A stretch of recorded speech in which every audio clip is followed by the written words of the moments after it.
Un po' di ritardo.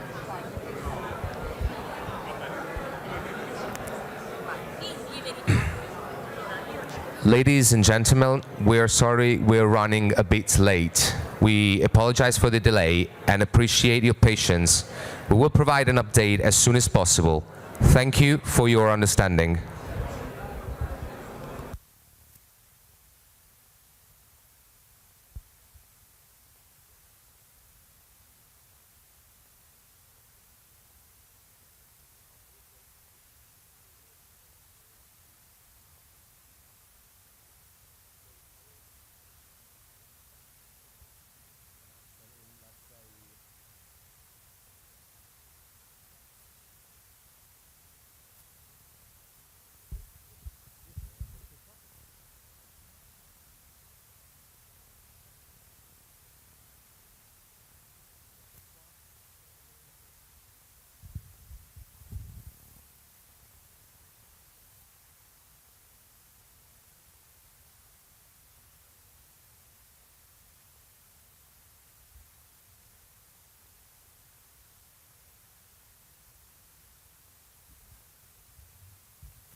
Ladies and gentlemen, buongiorno and welcome to Banca d'Italia. The conference will start in a few minutes. Please proceed to your seats. Thank you.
Ladies and gentlemen, please proceed to your seats. The conference will start in a couple of minutes. Thank you.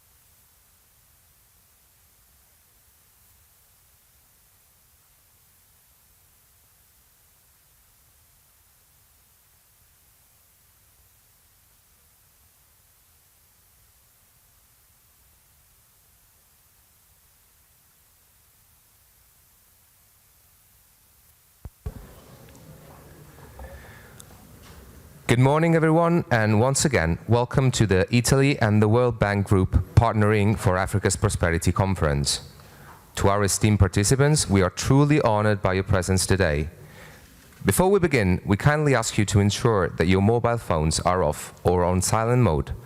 The upcoming sessions will be live streamed on Bank's website and YouTube channel. It is now my pleasure to invite Mr. Fabio Panetta, Governor of Banca d'Italia, to the podium.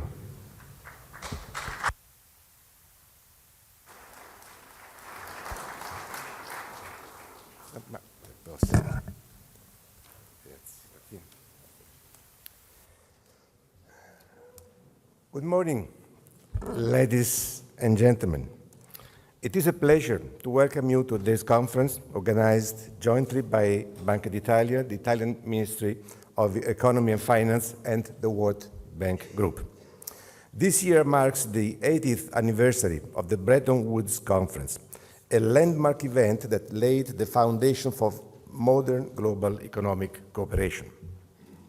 Since then, the World Bank has played a key role in promoting sustainable development, reducing poverty, and driving infrastructure growth around the globe. From post-war reconstruction in Europe to today's support for low-income countries, the World Bank remains a key player in the fight against extreme poverty and inequality. Today, the international community faces new complex challenges. In recent years, an unprecedented sequence of shocks, from the pandemic to Russia's aggression against Ukraine to the energy crisis, has had a significant economic impact, exacerbating existing protectionist sentiments. Globalization, once seen as unstoppable, is now being challenged by geopolitical conflicts that threaten international trade and the stability of the world economy. As global trade fragments, major countries are increasingly reluctant to rely on trading partners with which they lack stable political, economic, or cultural ties. This is fueling growing fears of a world that once again divided into economic, political, and even military blocs, challenging the principles of international cooperation and multilateralism that have underpinned global economic progress and kept the peace between the great powers since the Second World War. As we mark this anniversary, we reflect on the vision of the leaders who came together 80 years ago to create a more connected and prosperous world. We reaffirm our commitment to the enduring principles of global cooperation and multilateralism that emerged from Bretton Woods, which today are more important than ever to keep the peace in an increasingly divided world. In this spirit, it is essential that the global community come together again, setting differences aside in order to find shared solutions to the interconnected challenges that affect us all. Italy is a long-standing partner of the World Bank Group. Our country joined the International Bank for Reconstruction and Development already in 1947 and was one of the first countries to receive a loan to rebuild its economy after the Second World War. Banca d'Italia has been involved from the very beginning. It was one of my predecessors, Donato Menichella, then governor of the Banca d'Italia, who conceived the special Southern Development Fund for the Italians, Cassa per il Mezzogiorno, which proved to be a powerful instrument for attracting, coordinating, and implementing aid in the largest intervention the World Bank has ever made in Europe. The World Bank's assistance to Italy from the early 1950s to the mid-1960s had two objectives. First, to finance the aid program centered on the Cassa per il Mezzogiorno. Second, to cover the additional dollar needs following the program's adoption without depleting Italy's foreign exchange reserves. Overall, the World Bank support was instrumental in kickstarting post-war reconstruction and in narrowing the GDP per capita gap between the south and the center-north of Italy. The program proved successful, and in the period 1951-1965, Italy's real economic growth averaged 6% per year, while GDP per capita in the south rose from 50 to 60% of that in the center-north. So we owe a lot to the World Bank. In the decades that followed, Italy became a major donor to the World Bank. In its cumulative contribution to the paid-in capital of the World Bank Group amounts to about $1 billion. Since 1960, when the Fund for the Low-Income Countries, the International Development Association, IDA, was created, Italy has supported all 20 IDA replenishments with more than $12.4 billion. The World Bank Group adds significant value through its financial leverage and the knowledge it brings to joint high-impact projects and programs. But Italy's contribution and support to the group is far more than financial. Italy, and with it the Bank of Italy, actively contributes to the governance of the World Bank through its daily participation in the board of executive directors. The World Bank Rome office is a key component of this collaboration. Banca d'Italia has proudly supported it over the years, most recently when we offered a new, larger location. We expect the Rome office to be a catalyst for fostering collaboration among the various entities within the World Bank Group and to provide a space for closer engagement with external stakeholders, including partnerships with the Italian authorities. We also expect that the new Rome office will become a vibrant knowledge hub, bringing its expertise to key development operations in Africa. Africa's development is critical to achieving the World Bank's own goals of poverty eradication and shared prosperity, but it is essential to a stable global economy and to providing a future for the hundreds of millions of young people who join Africa's workforce each year. Finally, it would also help alleviate the inevitable migratory pressures. Italy's position at the crossroads of the Mediterranean makes it uniquely well placed to play an important role in the development of the African continent. The recently launched Piano Mattei reaffirms Italy's commitment to the common goal of fighting poverty, reducing inequalities, and promoting sustainable growth, while addressing pressing global challenges such as climate change, pandemics, and migration. It demonstrates Italy's intention to promote high-impact operations in partnerships with Africa. Banca d'Italia is ready to work with the World Bank, putting its skills and expertise at the service of promoting development in emerging countries, especially in Africa. Today's conference is an important occasion for developing comprehensive and effective engagement with African countries. I would like to thank the organizers for putting together an impressive program. I would also like to thank the keynote speakers, the panelists, the moderators, and all of you for attending. I look forward to hearing from President Banga, dear Ajay. Thank you for being here. From Governor Kalialia, welcome, dear Denny. Governor Kanyago, dear Lesesha, thank you for accepting. I don't know if you're already connected, in spite of other concurrent commitments. The thematic panels on energy, jobs, and digital infrastructure will delve into some of the key aspects of any growth process and highlight the strategies needed to stimulate investment in these sectors. If we are to build a more balanced, stable, and prosperous global economy, then Africa's challenges cannot but also be the world's challenges. While we will not resolve all the issues on the table today, I am confident that our discussions will help deepen our understanding of the complex matters at stake and identify viable ways forward. Together, through an open dialogue and cooperation, we can move closer to fostering a future that benefits not only Africa, but the global community as a whole. Thank you very much.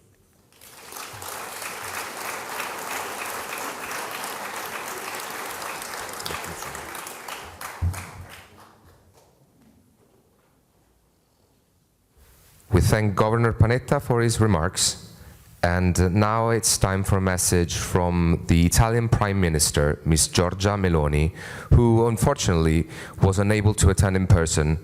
Her message will be read by Ms. Silvia Margiocco.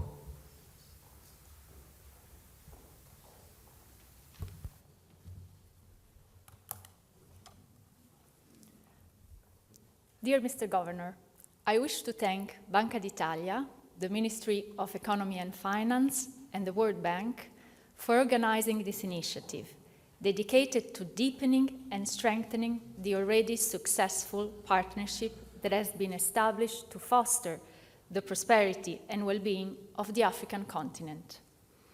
My greetings go to Governor Panetta, Minister Giorgetti, President Banga, and all the keynote speakers who will be contributing to the success of this conference. The Italian government considers partnership with the World Bank in Africa to be crucial. As part of the implementation of the Mattei Plan, numerous efforts have been made to expand cooperation with international financial institutions and to enhance the common capacity to support the development processes of our partners in Africa in a concrete way and as swiftly as possible. It was on this basis that I signed a declaration of intent with President Banga at the G7 Apulia Summit, allowing for greater co-financing and co-design possibilities for measures in areas that are jointly deemed to be a priority by both the Mattei Plan and the World Bank's strategy for the coming years. We have begun to work on projects ranging from sustainable energy infrastructure to water. We now intend to launch further collaborations able to support job creation, also through training and regional integration of the African continent. We are aware of the importance of maintaining an adequate level of funding for the instrument the World Bank has available in order to achieve the goals we have set ourselves. This is why, alongside establishing new ad hoc financial instruments for the implementation of the Mattei Plan, Italy also intends to do its part with regard to the current refinancing round for the International Development Association, through which support is provided for projects considered vital for the development of our African partners. This is, after all, a priority need, and one that is shared by our numerous African colleagues with whom I have had the opportunity to meet over the course of the year and with whom I am in regular contact. Bringing about a paradigm shift in relations with the African continent and building an equal partnership able to generate benefits and opportunities for everyone is a challenge that Italy considers a priority. This requires to work together with African governments and people to identify the projects on which to collaborate and to set shared priorities together. Italy intends to pursue this goal also by enhancing coordination between the Mattei Plan and the strategic initiatives at European and international level that focus on Africa, in order to maximize efforts and investments in the African continent and thus achieve greater benefits. In this context, there is the connection that has already been launched with both the European Union's Global Gateway, the strategy supported by the European Commission to mobilize high-quality public and private investment in infrastructures, links between the European Union and its partners, and with the Partnership for Global Infrastructure and Investment, the platform promoted at the G7 level to support development and economic growth in the most vulnerable nations, particularly in Africa and Asia. As part of this process, the Italian government will continue to work to involve an increasing number of international players and to create new instruments, including financial instruments, to support joint development and growth initiatives in Africa. Also in this regard, I am certain that the cooperation between Italy and the World Bank can grow and strengthen further with the opening and structuring of the Rome office. This will allow us to enhance the sharing of projects and build together new common strategies. Thank you, and I wish you all the best with today's conference.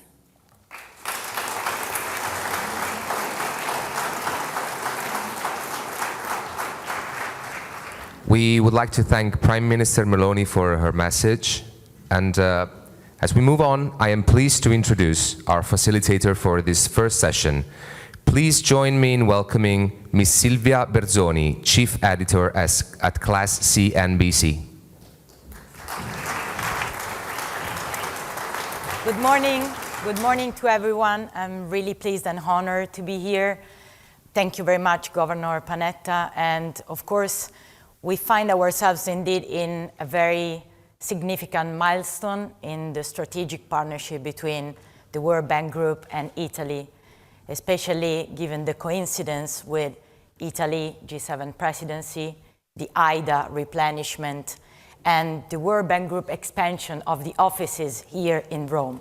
So in the next high-level panel, we will discuss the role of this strategic partnership, but especially how can we transform difficult and different challenges in Africa into opportunities. So with that said, it's my great honor to welcome on stage Ajay Banga, President of the World Bank Group, Mr. Fabio Panetta, Governor of Banca d'Italia, Denny Kalialia, Governor of Zambia Central Bank. And connected remotely with us today is Leseja Khanyago, Governor of the South African Reserve Bank. Good morning and thank you very much. So good morning. Morning. So good morning and welcome to all of you. Of course, President Banga, I would like to start with you. I was mentioning how important is the strategic partnership between the World Bank Group and Italy. And Africa, indeed, it's a very crucial time in this moment. So how do you think that this partnership, in light of the vision and priorities of the Mattei Plan, and given the expansion of the offices here, can enhance and accelerate sustainable development in Africa? So thank you, and I'm glad to be here. And Fabio, thank you for having me here. And Giancarlo, thank you for being here yourself. I would say there are three clear areas here. The first one is financing. The second one is knowledge and expertise. And the third one is leverage. So let's talk about all three. In financing, both Fabio and the Prime Minister referred to the need for financial capability to be put to work in what we want to get done for Africa. And I think the biggest piece there is that every dollar that a country like Italy has over the years generously given to us gets leveraged. In the case of the International Development Association, $1 for 4. And in the case of the IBRD, the institution that originally gave the money to Italy many years ago, in the history lesson we got today from the governor, that one is 1:8. So what happens is every dollar gets leveraged through the private bond markets. And that leverage is what enables a large-scale amount of money to flow in. So I give you the number, $270 billion from the World Bank has gone into Africa over the past decade.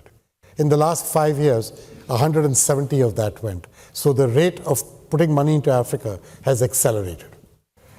And within that, the International Development Association, what goes with the cheapest, most concessional money, the numbers for that have been even more aggressive. 120 billion has gone in the last 5 years. So after 170, 120 has gone from the IDA pot of money. That leverage and financing is the first part. The second part is the knowledge. And I think there the Rome office has a critical role to play. I believe that not only are we a money bank, but the most value you bring is a knowledge bank. Our success story transfer, we can take things that we learned in one country, take it to the other. We can help with governance. We can create academies. But most importantly, we can create safe spaces for people to discuss and debate and collaborate on the best way forward.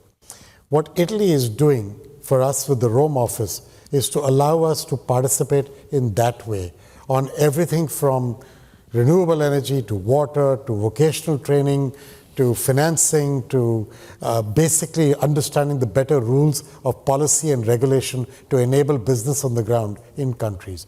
All those will get enabled by this Institute of Economic Development that is being set up by the Italian government's generosity. So that is the second big combination. Its direction towards Africa is the third big part of this again. Because this is the ideal location in many ways, as the governor said. It helps us to connect into what we want to deliver in Africa on all of these. My focus on Africa is very simple. My focus connects to what the Mattei plan is about, jobs for young people. Everything else is interesting, but if we don't deliver jobs for young people, then we lose the opportunity to change the future of where Africa can be as a continent. This is Africa's time. It has the demographic dividend of young people. In the whole global emerging markets, 1.2 billion young people are coming through the pipe to become eligible for a job in the coming 10 to 15 years. A large percentage of those will come from Africa. The governor is here from Zambia, the governor is there from South Africa. They can tell you this is their hope. But it's a demographic dividend only if we take care of them. If we allow these young people to have clean air, clean water, healthcare, and education when they're growing up, and when they are grown up, the chance to have a job or to be a business owner, to have the dignity and the hope that that brings. Not just, poverty is a state of mind, not just a state of being. And that's what we have to deliver. So what I want to work on, which is where the Mattei plan is going, is take all these development verticals, healthcare, education, skilling, infrastructure, climate, pandemics, all that, do the right thing there, but then connect it to the idea of getting the right regulatory environment on the ground and then enabling the private sector, small businesses, small farmers, larger businesses, to do what they do best, which is generate jobs. And that is the full virtual cycle that I think the plan is trying to do and the World Bank wants to do. And that is why the Prime Minister's words were so important. Do that together, bring resources together. Otherwise, we will fritter away our separate resources. Working in partnership is what this gives me a chance to do. And this highlights, of course, the strategic importance of cooperation, which Oui, l'importance. you will be the next. You will have the presidency of the G20. So I'm wondering which will be your priorities and how do you intend to play on cooperation with other G20 countries and of course with Italy and the World Bank Group? I think we are missing the governor. Governor, can you hear us? I can hear you properly. Can you hear me? Yes, yes. Were you able to listen to my question? Yes, I did. I did listen to your question, but I think that as one deals with that, it is important just to follow up on what the president said, and my apologies for not being there physically. But growth on the continent had shown some resilience since COVID, and it has exceeded the global average in recent years. And both the World Bank and the IMF expect some acceleration in 2025 to around 4%. However, as of 2023, GDP per capita was still below pre-pandemic levels. Indeed, as highlighted in the IMF Regional Economic Outlook, since the 2010s, sub-Saharan Africa has again diverged from advanced economy income levels after a period of catch-up in the 2000s. Economically, Africa is falling behind. But the performance across the region remains highly uneven. You see, you have got oil exporters and more generally resource-intensive economies which have underperformed their less resource-dependent peers. Given slowing growth in China and the drive to reduce carbon emissions, commodity reliance is likely to become an even bigger vulnerability for many African countries. The obstacles to growth on the continent are well documented. South Africa illustrates several, including the cause of high debt and infrastructure failings. To give you an idea, South Africa, for example, spends more on debt service than we spend on education or more than what we spend on health. So this is an important issue. And as we consider the agenda of the G20 and we think of the framework for balanced, sustainable and inclusive growth that the G20 talked about, we are going to have to bring this back to the continent on this. So on debt, it is often said that the solution to debt is growth. And the G20 have got this focus on balanced, sustainable growth. But if we have learned that anything, is that excess debt can also hurt growth. And given limited resources, we have seen high wage increases for civil servants and bailouts for state-owned enterprises, whatever you call them. Sometimes these bailouts for zombie firms, crowding out growth, supporting spending in investment. And so higher taxes have weighed on growth, and a higher country risk premium that pushed up interest costs for all investments while diverting more resources into interest payments. That unsuccessful fiscal policy is one of the guilty parties for the collapse of growth in South Africa over the past decade. And I think that you could tell a similar story across the continent in different respects. So again, focusing on the G20 common framework on the debt and a speedy resolution of debt challenges of developing and emerging market economies, but particularly on the African continent, is going to become an important issue as we go through. And then lastly is that for infrastructure, that the economies have suffered from inadequate maintenance and investment in this network industry. In the case of South Africa, we have suffered crippling electricity outages, which probably cost us 1.5 percentage points of GDP last year and have only eased this year. Port and rail infrastructure have decayed, and so volumes moved are below pre-COVID levels. Water infrastructure is also failing, and the government agencies and state-owned enterprises responsible for these services have such weak balance sheet that they cannot afford to invest further.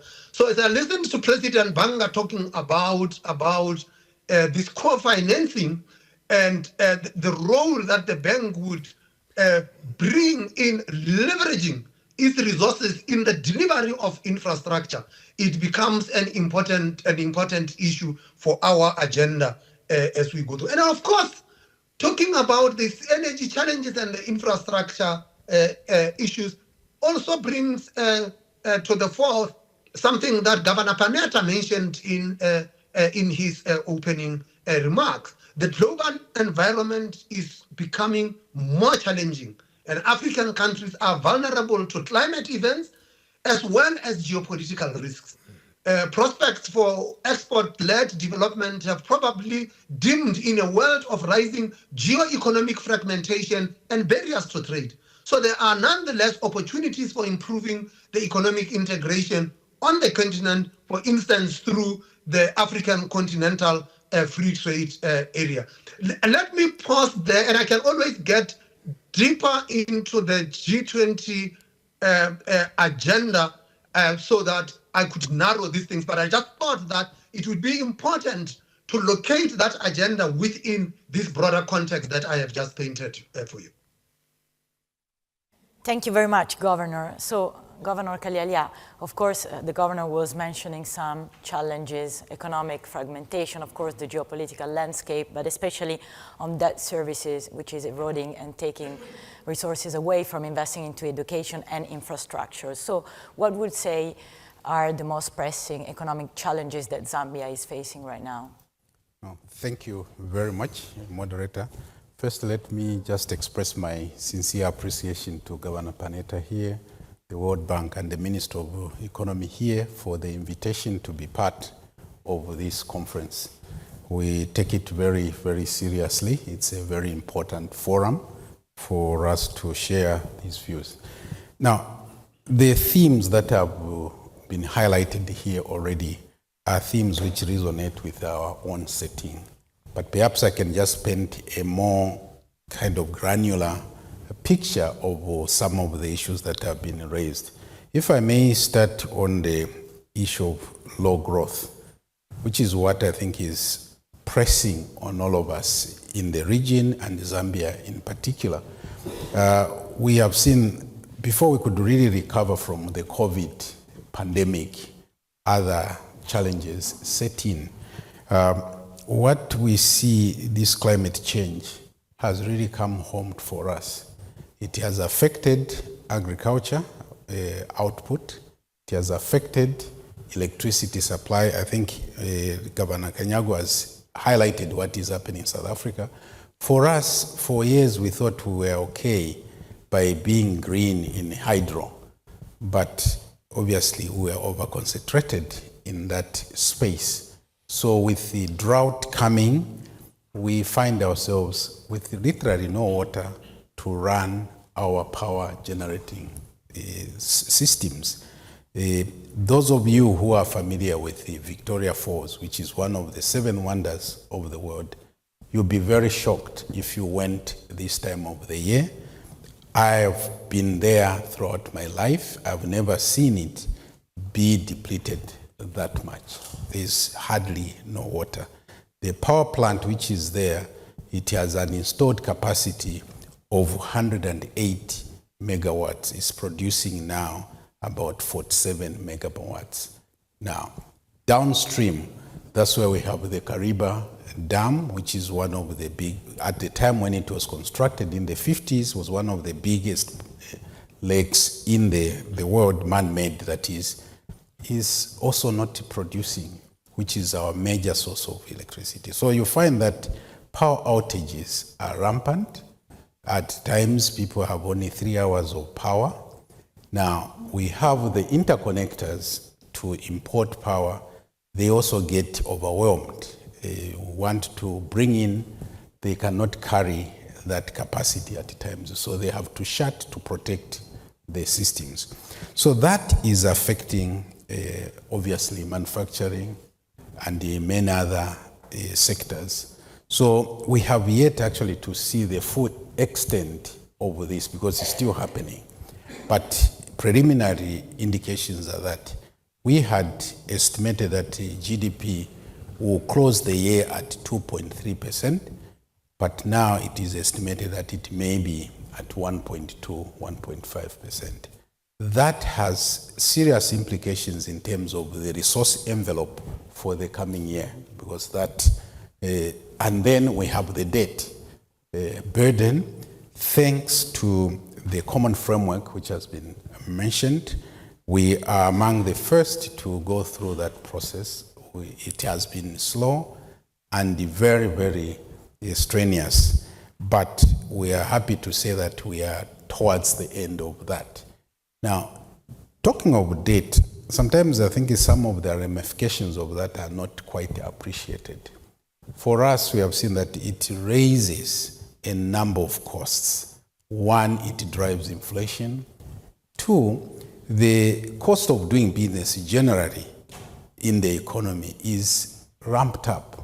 Why? Because the government, for us, because in 2020, there was a default that happened on external debt. So with that default, it meant that we had to look elsewhere for financing because external financing was no longer coming. But this resolution is therefore important, and the role that the bank has played, the role that the IMF has played is extremely important for us, which we cherish. But before we could finalize this, that's when the climate-related problem. But I just want to stress the issue of the cost of debt. When you are so indebted, cost sensitivity does not quite feature. And that's what feeds into the other sectors of the economy, because if the government operations are expensive, where else would people anchor their own pricing? So that's the cost that I'm talking about, that it is quite deeper than what you see at first. The other challenge we have for us is commodity dependence. COVID showed us the supply chain challenges, but when you have dependence on a commodity, this is where I think where IDA and this cooperation we're talking about comes about, because the point that President Banga raised of youth unemployment is also related to this. Because when you have youth unemployment, it's a time bomb. You know, these are people who are exposed with the social media now. They know what is happening anywhere in the world in an instant.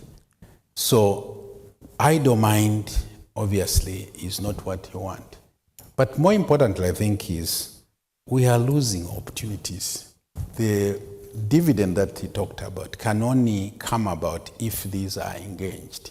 But if they are not engaged, the potential is lost. So when I look at our situation, I say that, gee, what is going on? We have all these young people who are not engaged. So we are foregoing their contribution, but more seriously, at their personal level, they are not part of the activities which are going on. So what leaves them, what stops them from going to do some other things which you don't want them to do? So I think this is an urgent problem. When we say you don't leave anybody behind, what do we really mean by that? If you have a huge population which is not active in the affairs of an economy, be it at a local level, be it at a global level. So this is why we think that this drive IDA is pushing is a lifeline at a multilateral level to help. But on and by itself is not enough. What do we do on our own? And I think this is where, again, this cooperation we're talking about is very important in terms of human development. Because a human being is one who can, if well equipped, can solve things, but we see them as problems because we are not able to fend for them. But they could, given a chance, be able to be the ones who solve these issues. So what I'm saying is that whereas the global economy say that you are heading for soft landing, which is very welcome, but for us, we see growth is low, inflation is another issue, which for some of us is rising instead of coming down. So it means that the cost of living is quite high. When you add these other challenges, the situation is quite tricky, but we are optimistic that with the partnerships that we are talking about and our own drive for growth, I think we'll be landing at a better place, but not at the same time, unfortunately, as the rest of the world is doing. So a lot of heavy lifting is very much needed. Thank you. President Banca, this is why IDA is so important, especially with its strategic focus on Africa. With the replenishment coming, IDA 21, what do you see could be the role in accelerating and enhancing Africa's getting to its sustainable goals? Yeah, look, IDA, this International Development Association, has, to me, one immediate role that's being talked about, the debt role. I want to make sure you know one thing about it. I consider debt to be a crippling challenge because, as the governor of South Africa said as well, they spend more on debt repayment and interest, actually, than on health, education, and infrastructure put together. When you get to that situation in countries, you're basically giving them no opportunity to work their way out of the problem. And what I think we've tried to do with the IMF and the G20 common framework, which South Africa will take on the ownership of in this coming year, is not only do we do a debt sustainability analysis, but the 4 countries that have gone through it, Ghana and Zambia are the ones that are the closest out of it. Chad and Ethiopia are still working their way through it. For those 4 countries in the last 4 years, when no one would give them money, The World Bank has given them 16 billion, half pure grant. No repayment of interest, no repayment of principal. That's the lifeline that the governor of Zambia was talking about. Honestly, if he had not done that, I think it would be even harder for these countries to work their way out of it. So without IDA, I cannot do that. That's where it comes from. And so that's one example. Now that's more transactional.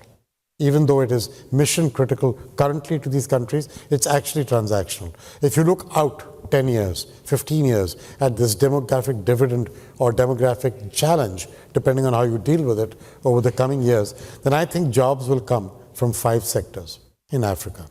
The first one is infrastructure development. Roads, bridges, airports, railways, agricultural warehouses. If we don't build those, we cannot get things done. You heard the Prime Minister talk about PGII and Matai Plan. What are we cooperating on? On building rail transport corridors to enable things to be connected across Africa. An African Free Trade Agreement, which the governor of South Africa was referring to, will not be able to deliver if there isn't a connective tissue on the ground. Today, if you grow food in Uganda and you want to move it to Angola, it is cheaper to send it in a container to Shanghai and bring it back around the Cape of Good Hope. That is crazy. It's just not okay. And that can be changed, but you have to invest in infrastructure. Second, you have to invest in making agriculture a real business, not with big people, with small farmers being helped. That's why the World Bank just announced in our annual meetings a doubling of our funding into agriculture with smallholder farmers to $9 billion a year, most of which will go to Africa. I think that is mission critical for those small farmers. Otherwise, we will squeeze out their opportunity to deliver jobs for young people. The third in this category is healthcare. Not just because it will improve the healthcare of people in Africa. Of course it will do that. But if you do primary healthcare centers, you will create jobs for nurses, medical diagnostic readers, PPE manufacturing, medicine manufacturing, and of course doctors. But you will create levels of jobs across. Again, we have committed to reach 1.5 billion people with healthcare by 2030. It's all connected to these topics. The fourth one is manufacturing. And I completely agree with the governor of South Africa's bank that the opportunity for global trade might be impacted today, but actually there is still an opportunity for domestic consumption and intra-regional trade in Africa, which is a huge opportunity. Africa is blessed. One example, if you talk about commodities, Africa is blessed with minerals and metals for the energy transition. A number of countries, including Italy, are very keen that value-added manufacturing of those minerals and metals happens on the ground in Africa. So not only are the metals used for the transition, but they also create jobs in Africa. And there's an initiative called Rise in the Bank that is partly funded by the Italian government that is aiming at this. 2 clusters are being constructed, a battery cluster and a hydrogen cluster. South Africa is participating in one of them. Zambia is participating in both. And to me, there is a real opportunity there to transform value-added manufacturing, one example, on the ground in Africa. And then to enable all this, you need electricity. 600 million people in Africa have no electricity. None. Not even brownouts or blackouts. None. Electricity is a human right. You cannot deliver education, healthcare, anything without power. The one thing we have committed with the African Development Bank, by 2030, we will reach 300 million out of those 600 million with electricity. And not only will we reach them, if we install distributed solar plants, we will also install a cell phone tower. So those people will become connected to the internet at the same time they get connected to electricity. That electricity enables the infrastructure, manufacturing, healthcare delivery, all these things. So there is a logic behind what we're trying to do. None of this happens without IDA. IDA gives roughly 1/3 of its money in pure grant. No repayment of principal or interest. 2/3 deeply concessional, roughly, across all the countries. That is the core of the financing capability. These 300 million people we want to connect in Africa, it will take 30 billion from IDA to do it. It will take 10 to 15 billion from the countries. They don't have the fiscal headroom today to provide that. So I've worked with the IMF to use the RST, the Sustainability Trust, Resilience and sustainability. We have too many acronyms in our world. The RST is a use of SDRs. The richer countries have contributed back from the SDRs that were issued during COVID and are not being used. And they've been put back to the RST to be able to be used for this purpose. Not to give to us, but to be used to give countries the fiscal headroom to invest in power. In Tanzania, on the 26th and 27th of January, we're going to have a summit with heads of state, including of the people in this room, who are coming there to talk about what regulatory policies they're willing to sign up for to encourage private sector and public investment in power. We will get the 300 million done. That is the first task to do. And that cannot be done without IDA. And talking about finance, Governor Khanyago, when we think about financial inclusiveness and financial development and the importance of fintech and cross-border systems, how do you think they can play a role in getting to economies that are more inclusive, more resilient, and more connected?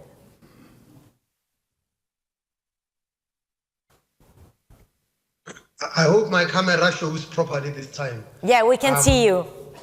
Yes, you can still see me now. Yes, we can see you very well. Okay, great. You know, you talked about fintech and you talked about inclusion, and I think that is very broad. But I want to narrow this to one area that is particularly important for the African continent. And President Banga when we talked about the constraints to trade and protectionism, and said that we should be promoting domestic consumption and, importantly, intra-regional trade. And I would like to just spend a moment and just focus on the intra-regional trade. We have, on the continent, have the Africa Continental Free Trade Agreement. The trade will take place. You will do the infrastructure, and the other important infrastructure has to do with settling that trade, and it is in the area of cross-border payments and for, if you talk financial inclusion, the remittances. And in our presidency in the G20, we have decided to elevate the work on cross-border payments in pursuit of the 2027 targets in the G20 endorsed cross-border payment roadmap. This is likely to have especially important benefits for developing countries, particularly those on our continent. We want to leverage the work already done on API harmonization to develop a model for payee confirmation. And this will help address the common problem of payee errors.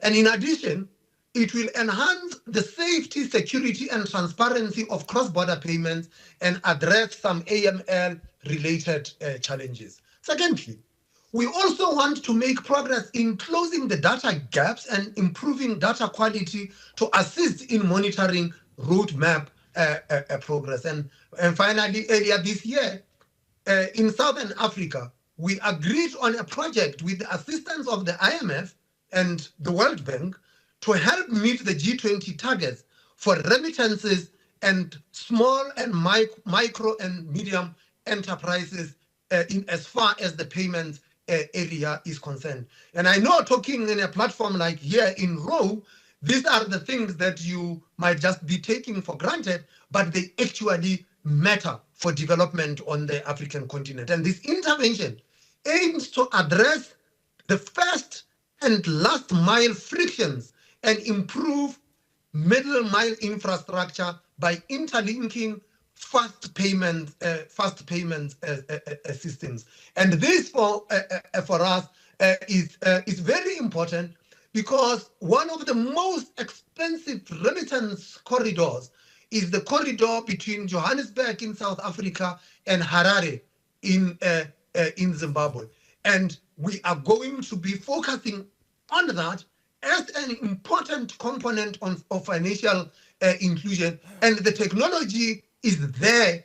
What we actually needed to do is to put together a platform of cooperation to be able to get rid of these frictions. And we were just very happy, President Banga, that your team came to the party together with the team from the IMF, and we gave them the commitment of the governors in SADC that we will go out and run out this project and make sure that we meet those goals by 2027. And we think that facilitating these cross-border payments will make, firstly, the settlement of trade easier, but importantly, for people to be able to transmit money from the countries where they might be working elsewhere on the African continent to where this should be taking place. But importantly, if this is done beyond the African continent with the work that we are doing in the Financial Stability Board that I co-chair the Cross-Border Payments Committee with Governor Panetta, that we actually bring down the cost of remittances,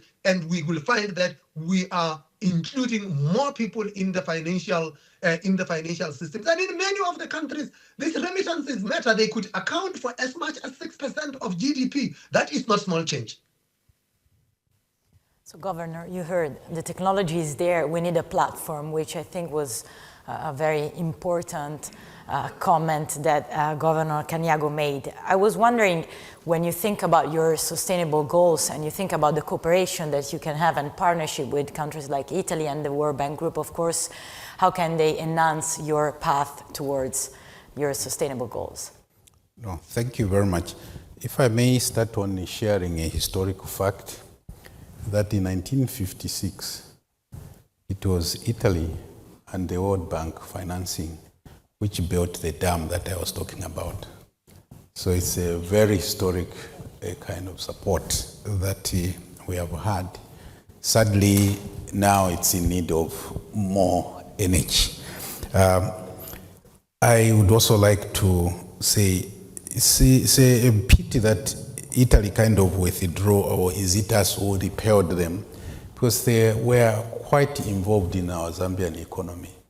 Zambia was one of the countries which was assembling cars, the Fiat cars. They were being assembled in Zambia in the 70s.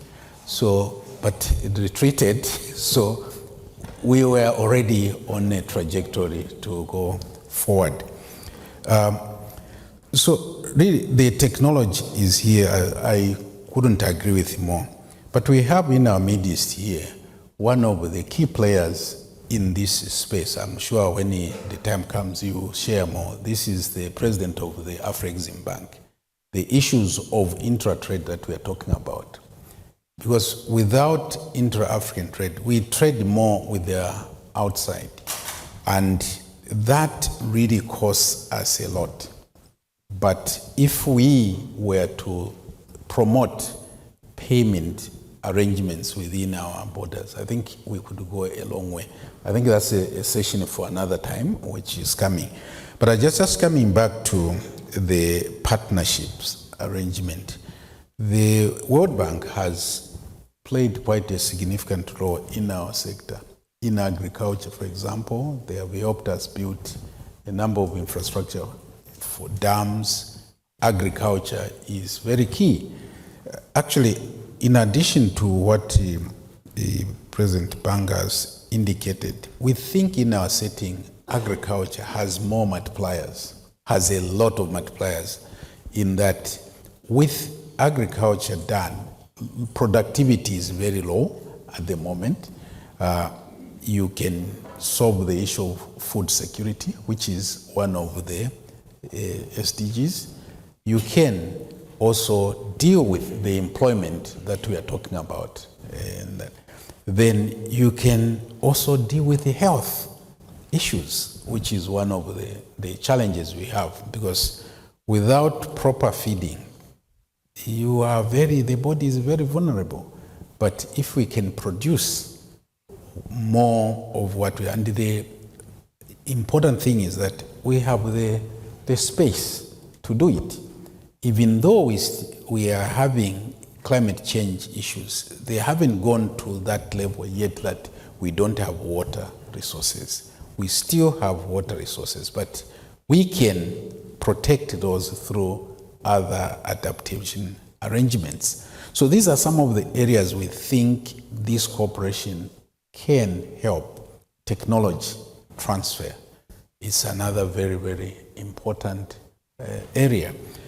In the crisis that we have, also there is some silver lining in that some of the policies which could not be dealt with when the going was good are now being tackled. For example, in our case, the issue of tariffs for electricity.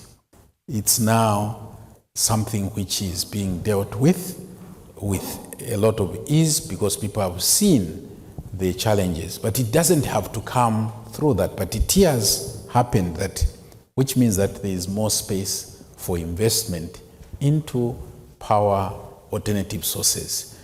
It has also enabled us to get our utility company, like the governor from South Africa said, there was some rigidities in the utility company to accept other forms of power. But with these challenges, that's no longer the issue. They are more acceptable, they are more amenable to allow other forms of energy to be used.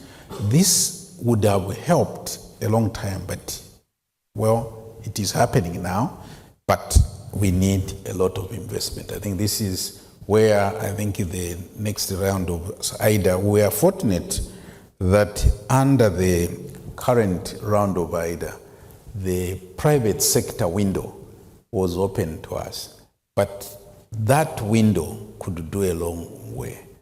Because one of the challenges we have seen is that the thresholds are too high to find what we call small scale companies which can benefit from that is not that easy. But what we are doing now with the help of the bank, we took over the only development institution that was there because he was straying into retail activities. So now with the bank's help, we are trying to come up with a better institution that is well suited to providing development finance. We are also looking at our regulatory environment because the law that we have now is more suited to banks, and yet we need other forms of institutions to be able to help in that. So this is an area where we hope that we can tap from others on how we can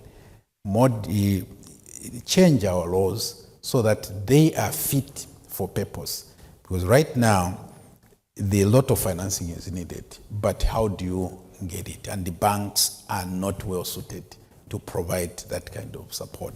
So we have teamed up with the impact investing to really look at how do we deal with the small scale. One of the challenges we have seen over the years, everybody wants to be a university graduate. So technical colleges are being transformed into universities.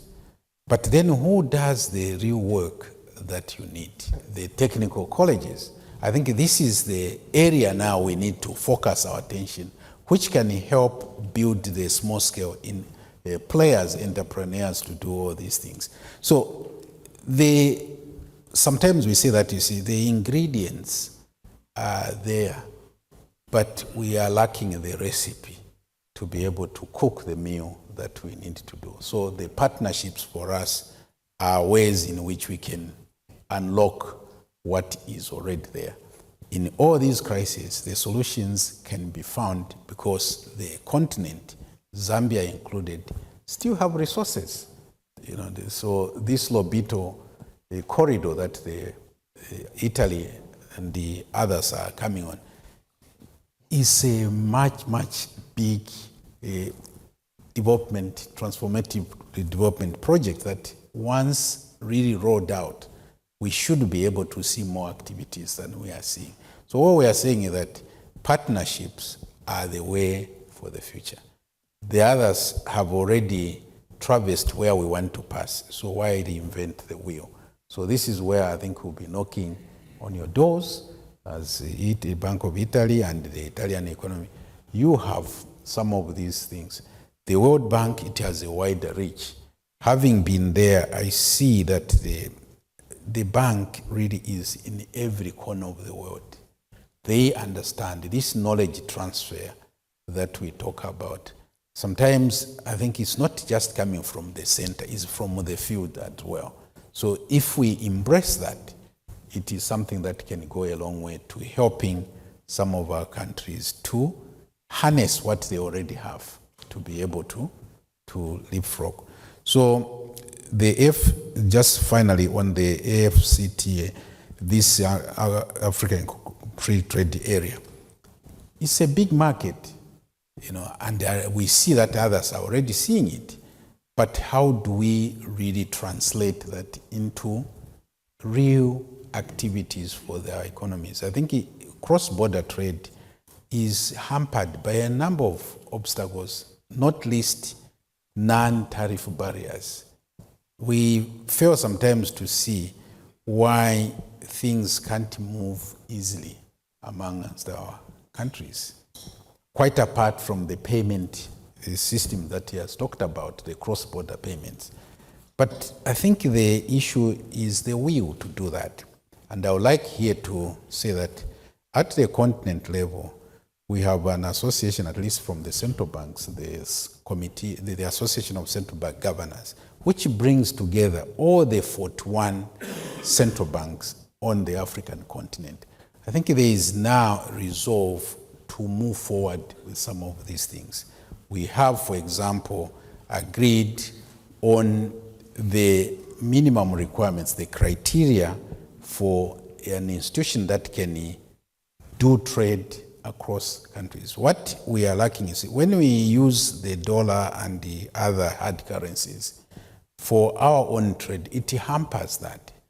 But we could use our own currency. My own kwacha can be used to directly pay for this, and that infrastructure is there, the technology is there, but how do we get it to really deliver for us? So what we have done is that we have approved the criteria for that so that we can begin to do that. In Southern Africa, for example, we have the RTGS arrangement where our local currencies are being used.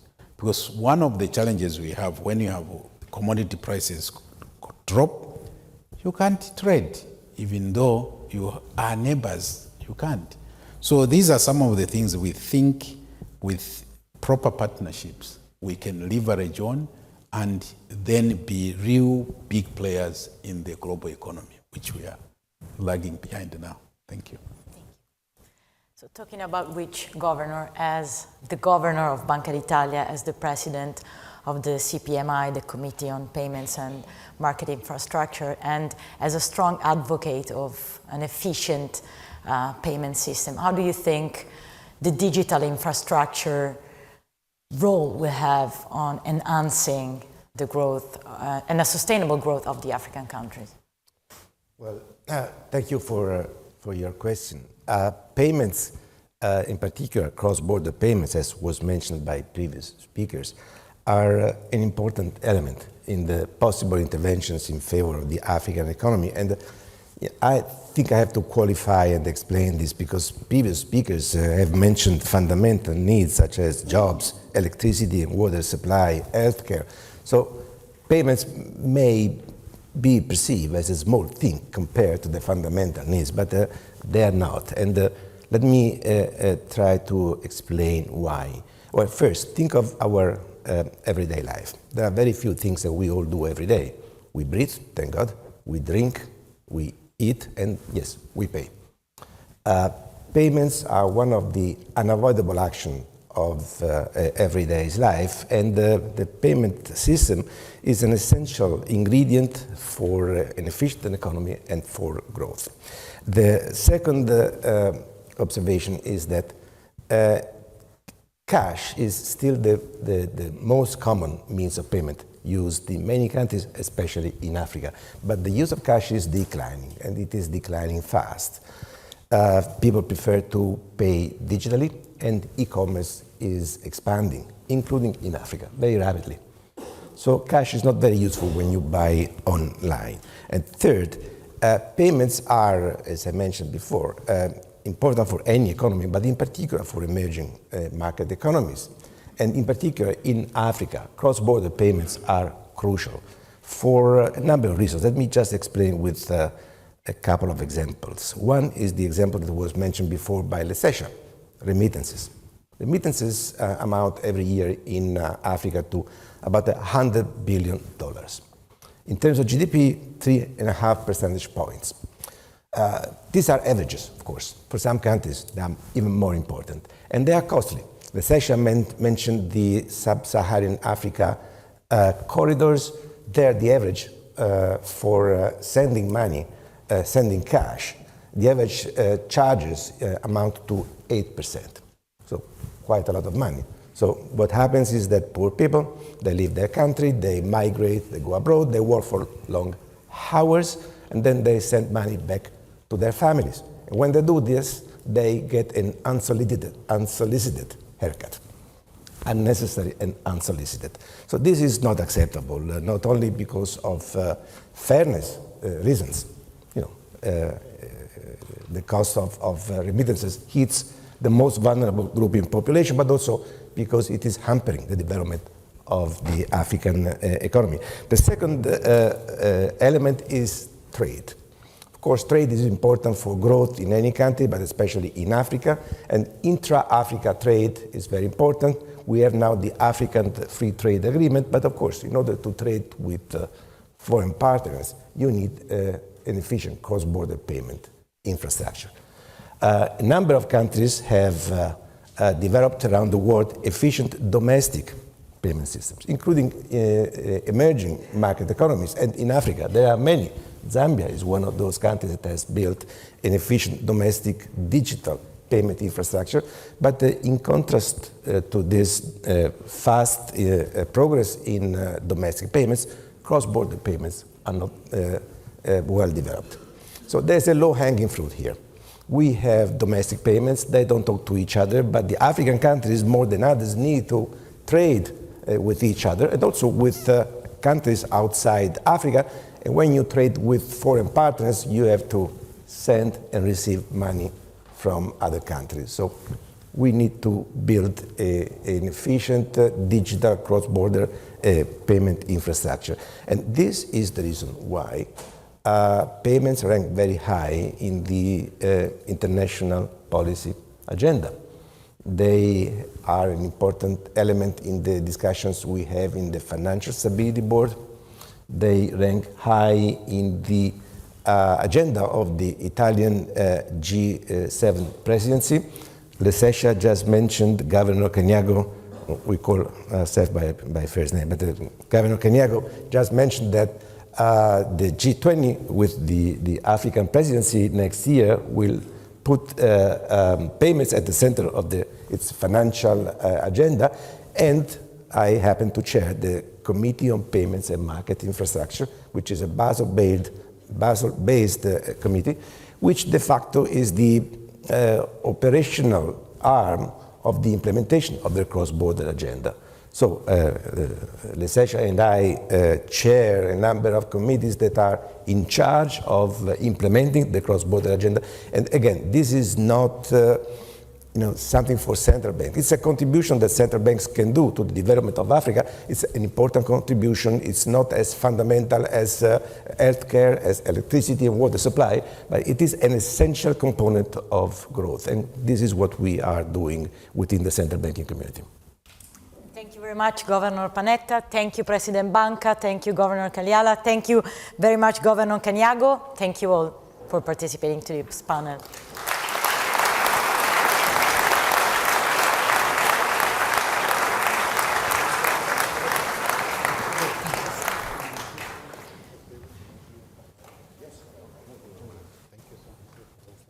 Thank you, President. Thank you. Grazie, Governor. And so now I'm very honored and pleased to welcome on stage our Italian Minister of Economy and Finance for the closing remarks, Mr. Giancarlo Giorgetti.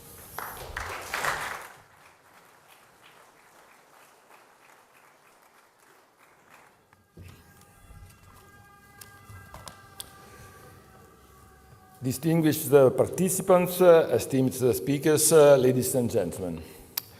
Let me start by thanking Governor Panetta for hosting us today, President Banga and Governor Cagliaglia for joining us in presence, and Governor Nyango for his participation. The World Bank Group, and in particular IDA, the concessional window which supports the lowest income countries, represents the primary source of financing for the African continent. Africa is a top geographical priority for Italy, as demonstrated through the launch of the Mattei Plan for Africa, which introduced a new model of partnership with African countries based on equal cooperation, shared interests, and mutual benefits. Through an incremental approach where targets are co-designed with our African partners, the Mattei Plan now involves 9 pilot countries: Algeria, Republic of Congo, Ivory Coast, Egypt, Ethiopia, Kenya, Morocco, Mozambique, Tunisia, and strategically focuses on 6 pillars identified as vital areas of cooperation: energy, digital and physical infrastructures, agriculture, water, health, education, and training.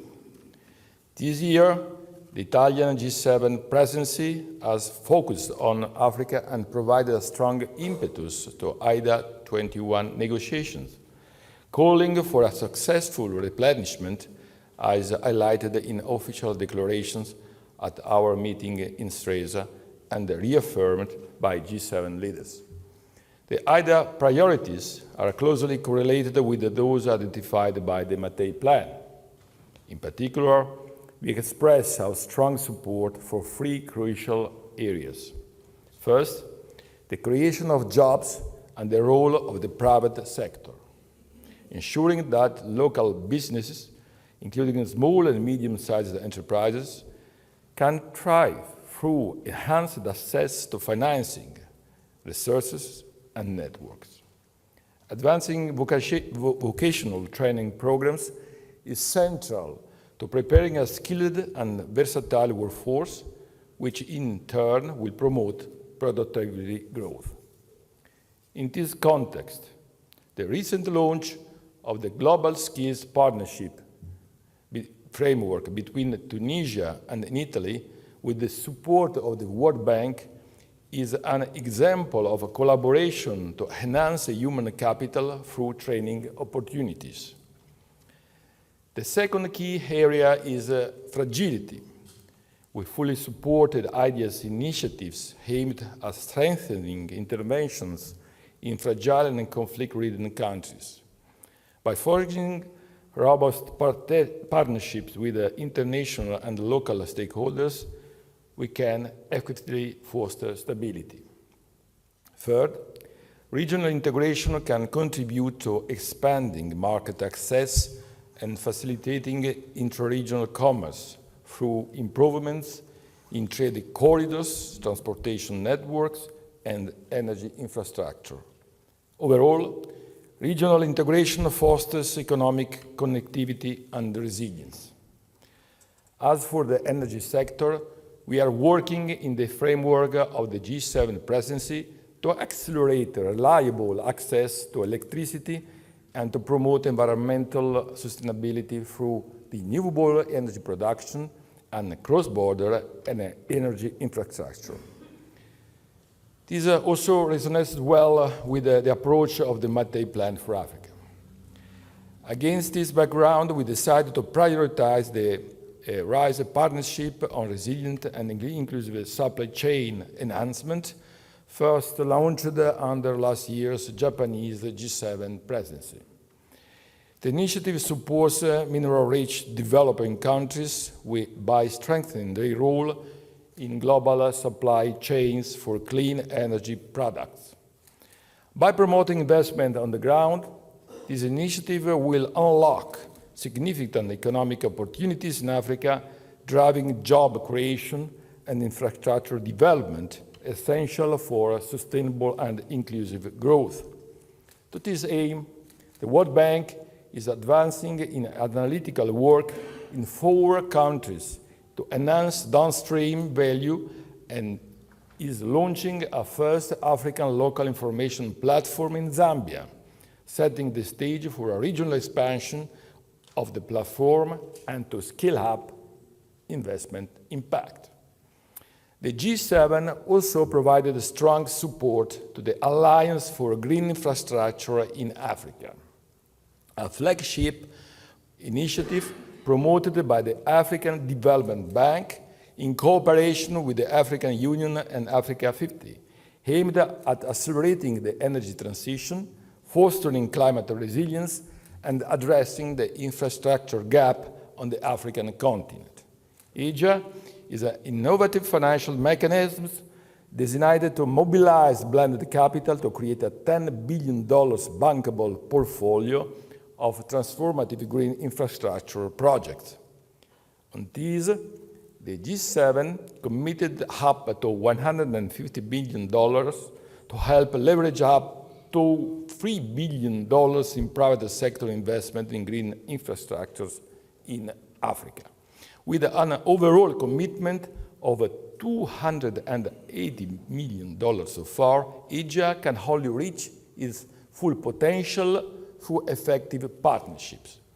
This is why I wish to thank Ajay for its great leadership in forging partnerships with the other institutions and strongly support the so-called Mission 300, jointly launched by the World Bank and the African Development Bank, with the goal of connecting 300 million people through electricity in sub-Saharan Africa by 2030.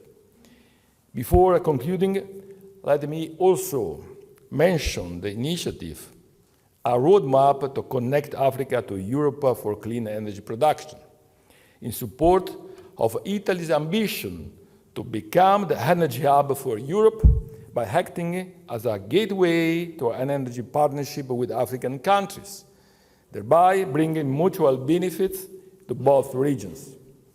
Backed by the European Commission's technical support instruments, this roadmap will benefit from the expertise of the World Bank to design plans to develop renewable energy partnerships and cross-border integration, accelerating the energy transition on both continents. This excellent cooperation is in line with the World Bank's involvement in the ELMED project, the electricity interconnection between Italy and Tunisia. This is another key initiative where the bank is a fundamental partner of choice. Thank you all.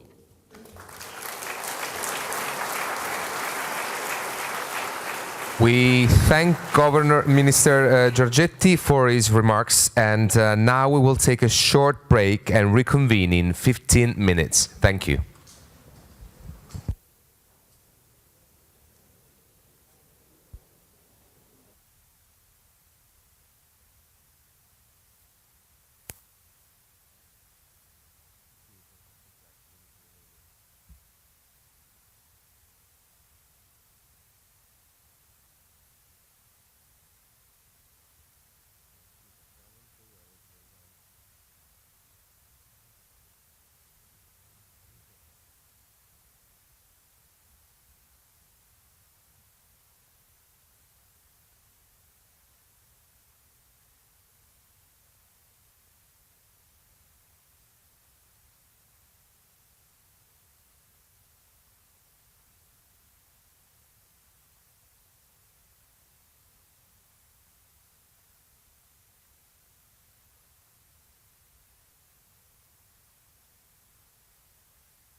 Come sta qua?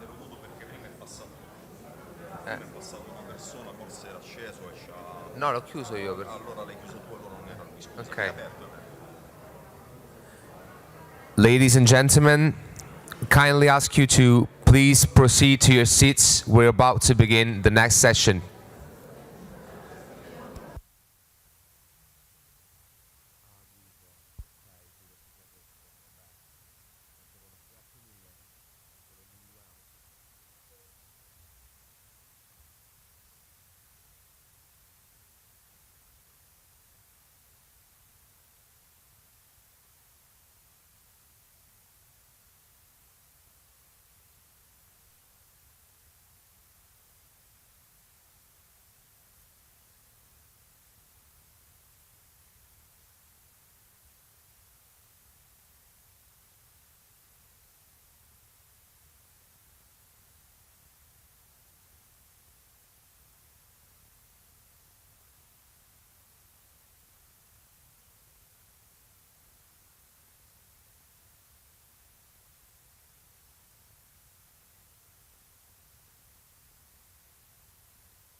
Ladies and gentlemen, please proceed to your seats. We are about to start the second session. Thank you.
Ladies and gentlemen, we kindly ask you to take your seats. We are starting the second session of the conference. Thank you very much.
King?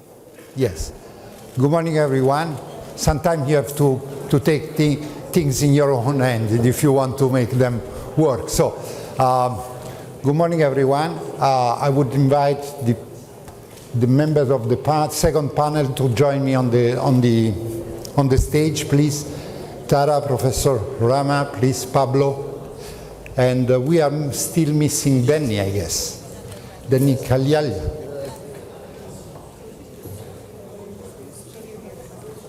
He's joining us afterward. Do we have any news about Denny? So he's coming. So just the time to warm up. Pablo, what do you want to? Well, okay. So why don't we sit Tara in the center? Okay. Then we will have Denny there, and I will sit here on the far right. Who knows? So why don't you sit while we wait for Denny?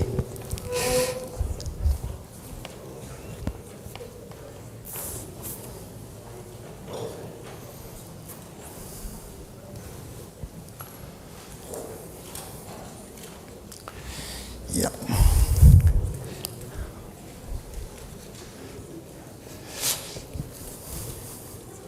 So coffee is supposed to keep people up, right? But sometimes there is a conflicting, so often coffee slows things down rather than speeding up. So unintended consequences. So the legendary efficiency of Bank of Italy has been. I can speak like this because let me say something about myself. Are you looking for him? Yes, Denny. The minister is there. But Denny is about to join. He's about to join, right? So I can speak a little bit freely in this house because although now I am at the ECB, I spend all my life in this institution, so I feel at home. So that's why I take the freedom to be a little bit relaxed on this. So is Denny coming? You know what, why don't we get started, then I'm sure Denny will be able to catch up. So on a more formal way, let me first of all welcome you all to this second panel. The title is Digitalizing Africa, the Future of Payment Systems. Obviously, I want to begin by thanking the World Bank, the Italian Ministry of Finance, and obviously our host, Bank of Italy, for inviting me to chair this panel. I had a brief introduction for this panel, but I think that after excellent introduction by Governor Cniago and Governor Panetta, I don't think I need to motivate any longer why this panel is so important. But just to make it a little bit in the context, I don't know, many of you know that a few weeks ago, FSB had just published a report that takes stock of where we are on the payment. You know that there is a G20 agenda of fast payment system, and here is Denny. And there is a monitoring of this on the progress. Please, Denny, join us.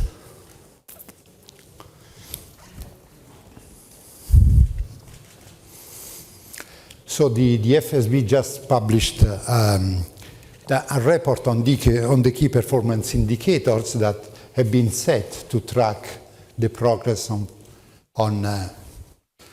fast payment system or cross-border payments. And the African region, despite some progress, still seem to be lagging behind. That's why it's particularly important that we discuss about this today. Let me give you three, four numbers about that. For example, when it comes to wholesale transaction, Africa has done important progress, but especially in the time that is needed to transfer money from the sender to the receiving banks. But when it comes to the last leg, which is the transfer from the beneficiary from the bank, the receiving bank to the beneficiary, still Africa ranks last among the other region. But what is even more important is when you look at the retail transaction. In the jargon of those that deal with payment, retail transaction refers to small payments between business to business, business to person, person to person, and person to business. When we speak about retail, we do not include the remittances, which is another topic which I will say something about. On all this use case, the average of the cost for the transfer of money in Africa is above 3%. To judge how far we are from the target is supposed to be 1%. The global average for the cost on retail transaction, retail transfer is 1%, and no corridor above 3%. So we are really off the mark on this. When it comes to remittances, and we heard today Danny telling us how important are remittances, and also Governor Panetta, he told us something about the relevance of remittances for many economies around the world. To transfer $200 in the sub-Saharan Africa, it costs like 7.7%. This is a high number, but progress has been made. 2 years ago was 8 point something. So there is still some reduction, but still 7.7%. And we are talking about averages, including cash and digital payments. When it comes to cash, this number is much, much higher. So this is a large impediment to financial inclusion, development, and trade. So those are very important issues, and today we have a very distinguished panel to discuss and to help us understand a little bit better about this. Let me introduce our host. Let me start from the left. So we have Professor Horama. He is the president and chairman of the board of the director of the African Export-Import Bank. Next to him, we have Denny Kalyalia. Denny is the governor of Central Bank of Zambia, and he's an old friend because we spent many years together at the board of the World Bank. So it's a pleasure to have you here. Then we have next to him Tara Rice. Tara is the head of the Secretariat of the Committee on Payments and Market Infrastructure, which is the standard-setting body for all the issues that have to do with payments. So Tara, welcome with us. Last but not least, we have Pablo Saavedra, is Vice President for Prosperity at the World Bank. So why don't we welcome all of them with a round of applause.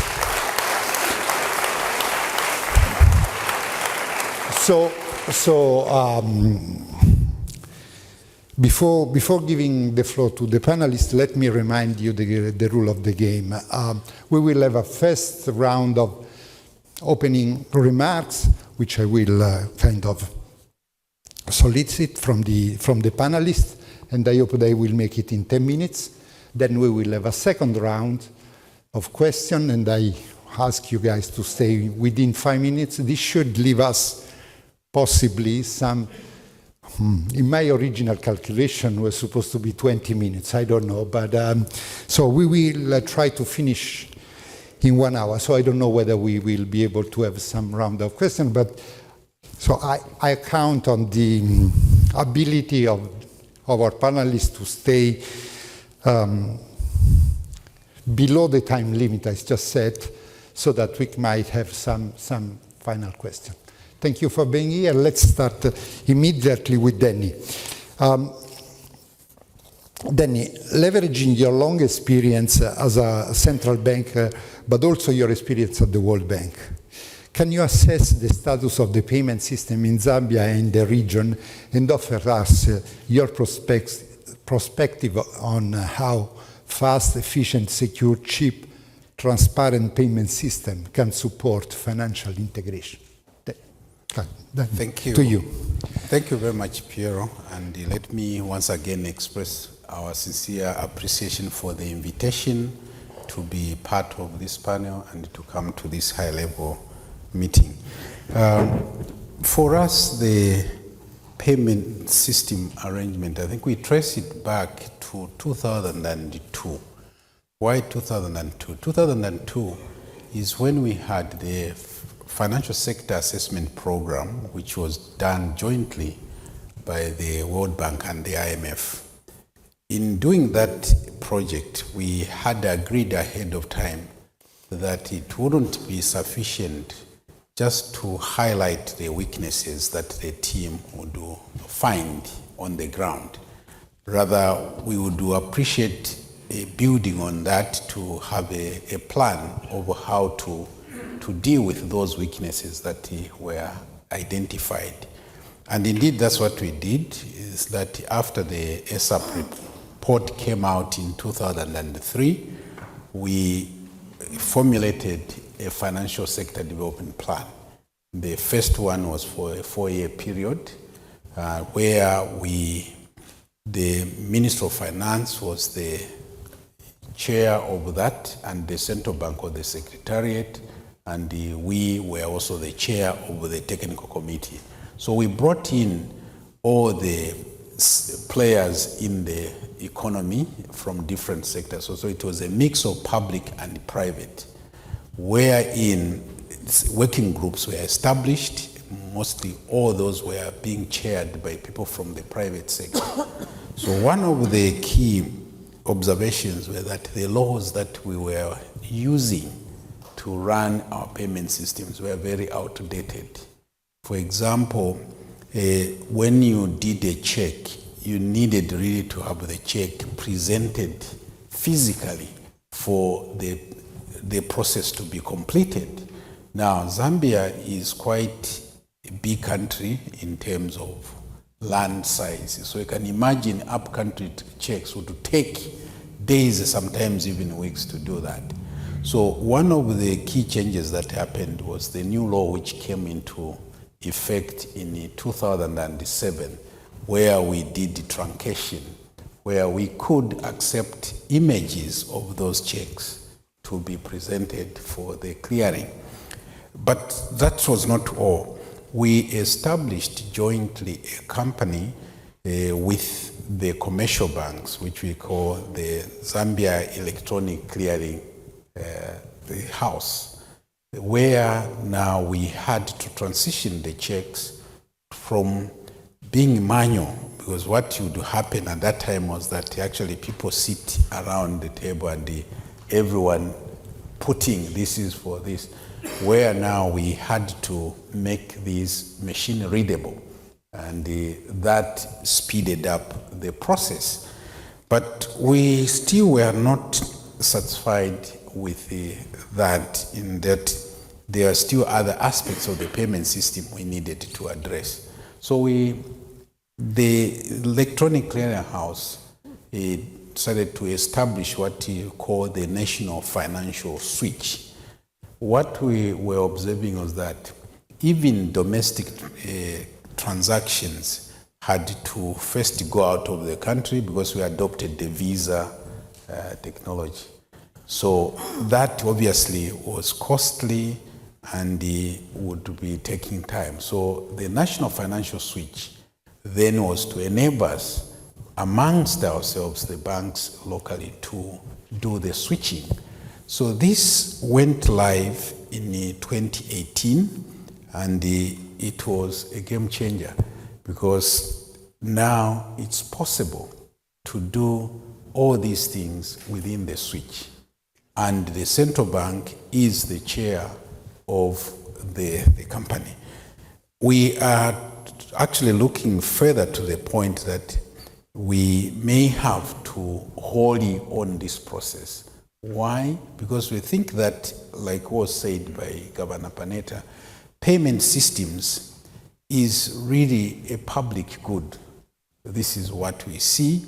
So we don't want to see anyone blocking the highway, as it were. So we have along the way issued also directives to the players to do away with some of what we consider unwarranted charges. Because as a bank, we run the RTGS, all these big payment arrangements, we run that. And we know the cost of transferring money. So we didn't see why others should really add more cost to that. Then came along the fintechs, which was talked about here. One of the things that the fintechs were coming, they were coming from the technology companies. But we said we are not a technology company, but we regulate the services. So if the service that you are providing is a payment service, then we have every right to be involved. So this made us have them established trust accounts with commercial banks so that if there is any loss of value, we know where to trace it. At first, there was a pushback from them. They said, no, they are there. So, but eventually they saw the point. So what is happening that these companies actually establish separate companies which are dealing with mobile money, not as a tech company. But to round it up, we are in close collaboration with their regulator from the technology side. So we signed up a collaborative arrangement where some of these things we work jointly together. For example, with the cybersecurity issues, we noted that people were getting multiple SIM cards and identifying who was the owner of that was a problem. So we agreed with the supervisor of the technology that for a start, can we limit the number of SIM cards an individual would have? And that helped us to eliminate some of the duplication that was there, which was a source of fraud. The other thing we are saying that now going forward is that we should form technology committees at our workplaces, all of us. And if there's any wrongdoing or misconduct, that information must be shared by all of us. Because what was happening that when one does something wrong, because of competition, you find that these people get onboarded by another company. So the problem continues. That's one other area. Then we upgraded the RTGS to ISO 222. And that now gives much more efficiency to the whole thing. For us, the deadline is this month, end of this month. All the in-countries have to do that. But at a cross-border level, I think it's next year when the deadline is. So all this is helping with the financial inclusion. This is what we are really trying to do. So financial inclusion has improved to 69.4% from 37% when we first measured in 2009. But next year, we'll be conducting another financial sector survey. We are expecting that this number is likely to go up.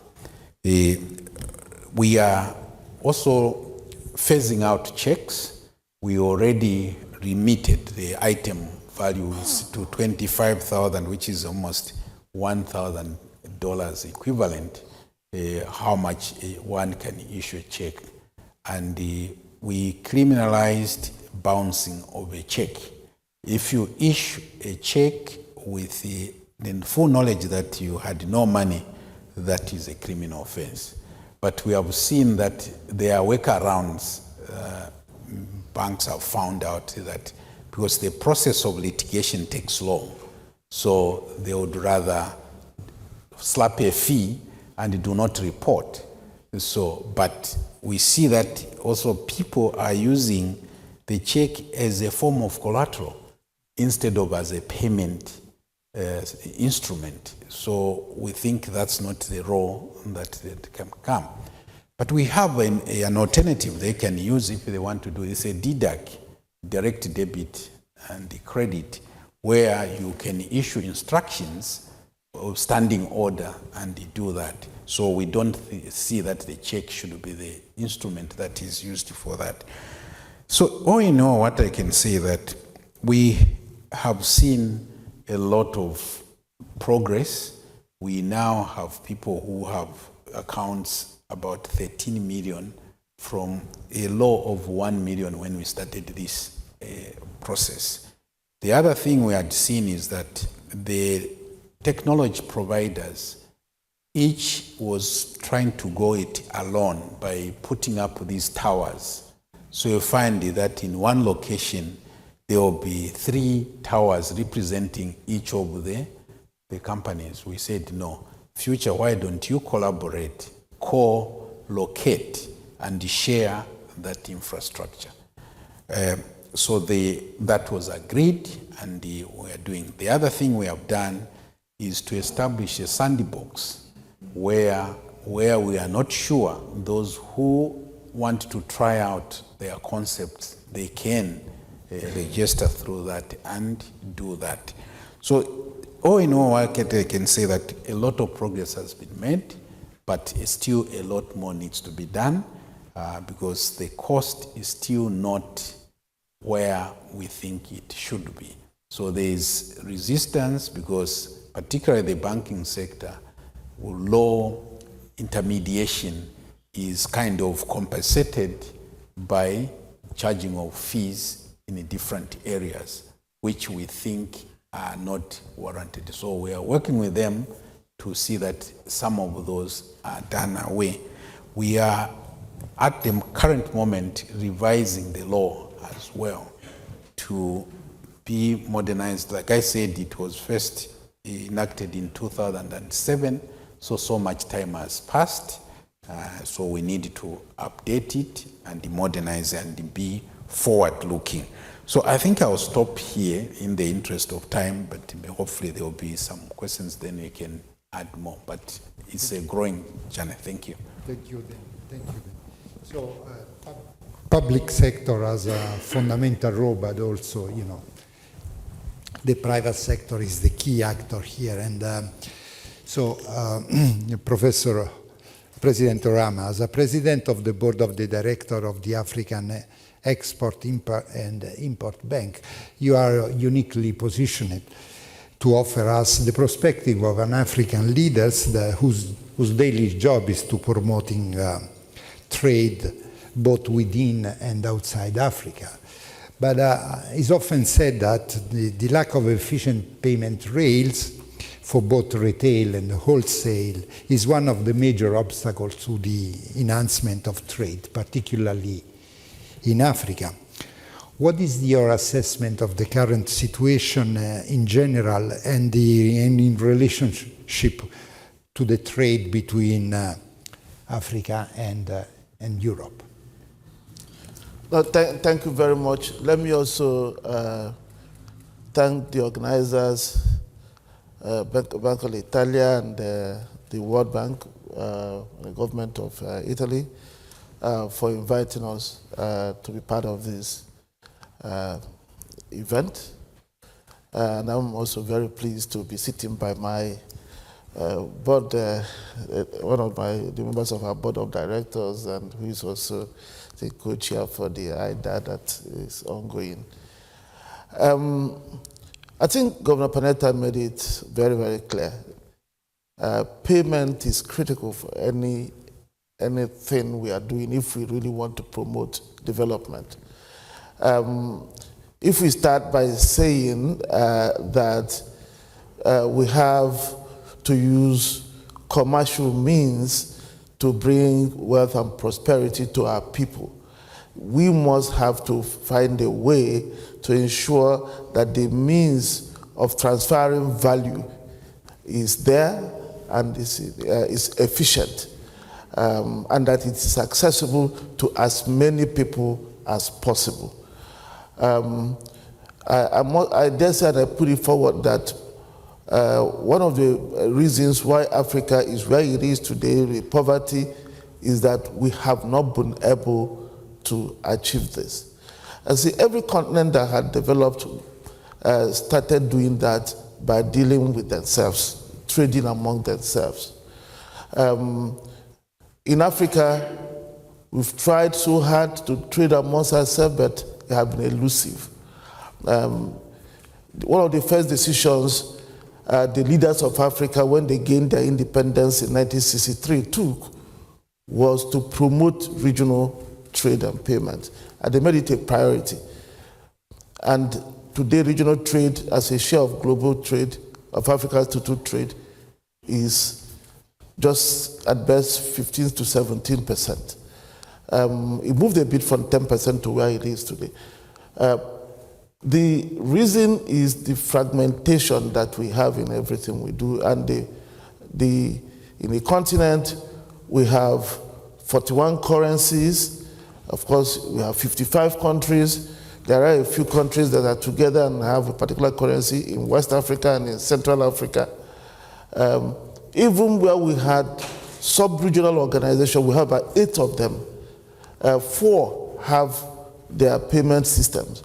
But those payment systems operate in silos.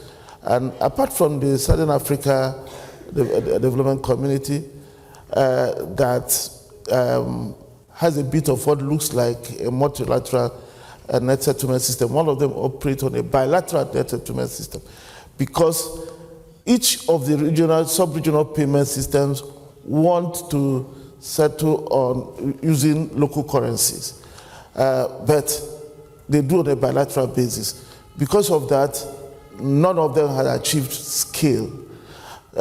So for us, we believe that the way to promote that regional trade is to create one payment rail. One payment rail that will integrate these 41 payment systems to make it easy for somebody in West Africa to transfer money to North Africa, to make it easy for somebody in Southern Africa to receive money from somebody in East Africa, and to do that in an instant manner, as happens everywhere, and to do that in a way that enables multiple currencies, including African national currencies of African countries. I think it was Governor Kayala that mentioned in the morning about the problem we have with foreign currencies, especially when commodity prices fall. It is important that we be able to trade with our own currencies. We domesticate our payments wherever we are. And that is why Bank, under the auspices of the African Union Commission and the African Continental Free Trade Agreement, launched the Pan-African Payment and Settlement System. And to be able to do this, to ensure that we have one payment trade that integrates all the countries, that we are able to trade in our currency, so somebody in Nigeria can pay for goods in Kenya using Nigerian naira, and the seller in Kenya receives Kenya shilling.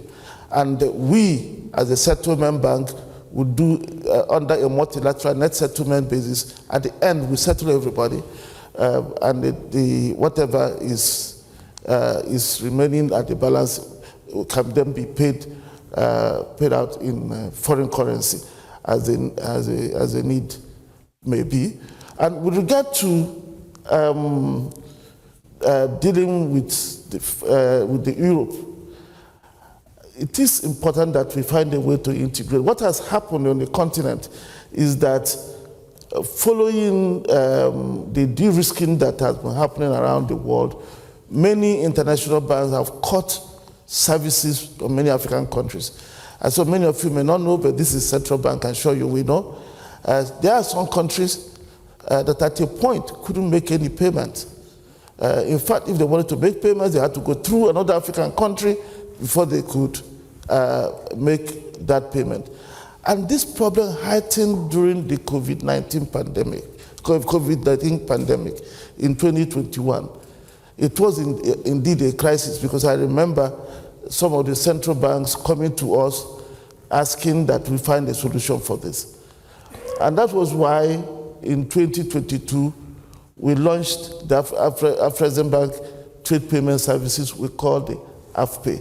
We were not doing that before, but because there was a huge gap, and we did try to see some, to approach some of the central banks. Certainly we approached the Federal Reserve to see if there could be a way to solve this problem. But it was slow in coming, and then we launched these payment services. And what it has done has been for us remarkable. It was something we didn't plan, which became the fastest growing business we have in our bank. Today, in the less than 2.5 years, it has supported over 1,000 businesses, directly and indirectly, supported about 210 banks to enable them to make payments across Africa and Caribbean, serving 45 countries, enabled trade on open account of over $100 billion. Just half year this year is done about $20 billion of that. So on track to be at $40–50 billion. If you consider that Africa's total trade is about $1 trillion, and sometimes a bit above that, depending on commodity prices, you can see how significant that is, which shows the gap that exists. But there is an important lesson that it brings for us. It means that the idea of de-risking has to bear in mind that you cannot de-risk and de-risk people to death. And it does not mean that nesting that everybody runs away from, that nesting cannot be used in an innovative way. And we are proving it by going to speak to all the people that are concerned who have been able to support what we are doing. The World Bank and the international community have to understand that it is possible to use certain institutions like ourselves who can become aggregators, as we are doing right now.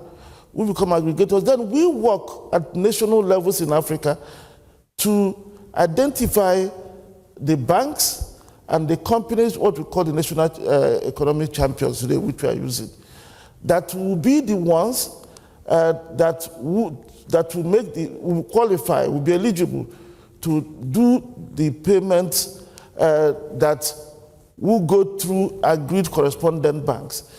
What we've done is that for each of those, working with the central banks, we did due diligence on all of them.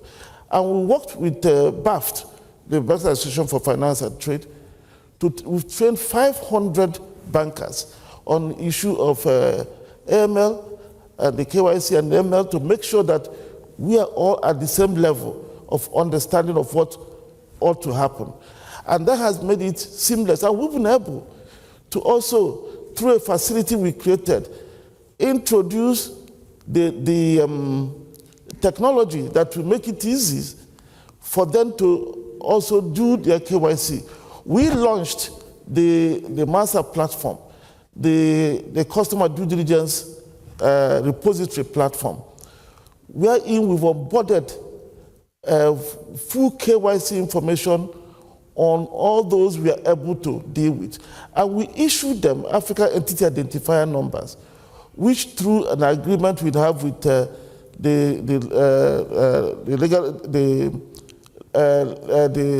International Legal Entity Identifier to be one-on-one identical, so that if you want to do payment, we make sure you have that number, so your full KYC information is in our platform, and we're able to trace anything that anybody want to trace.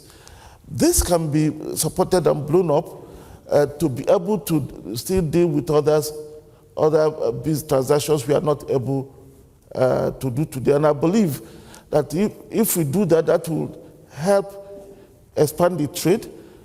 We also can do the digital link. If we are integrated to the European payment system, we can do the link that will reduce the time of the payment, reduce the cost of payment, and also improve the trade. Thank you. President, so I see many developments going on, and as you mentioned, those issues that you mentioned as a block road are really key, meaning IML and fighting the financing of terrorism are really key issue to overcome.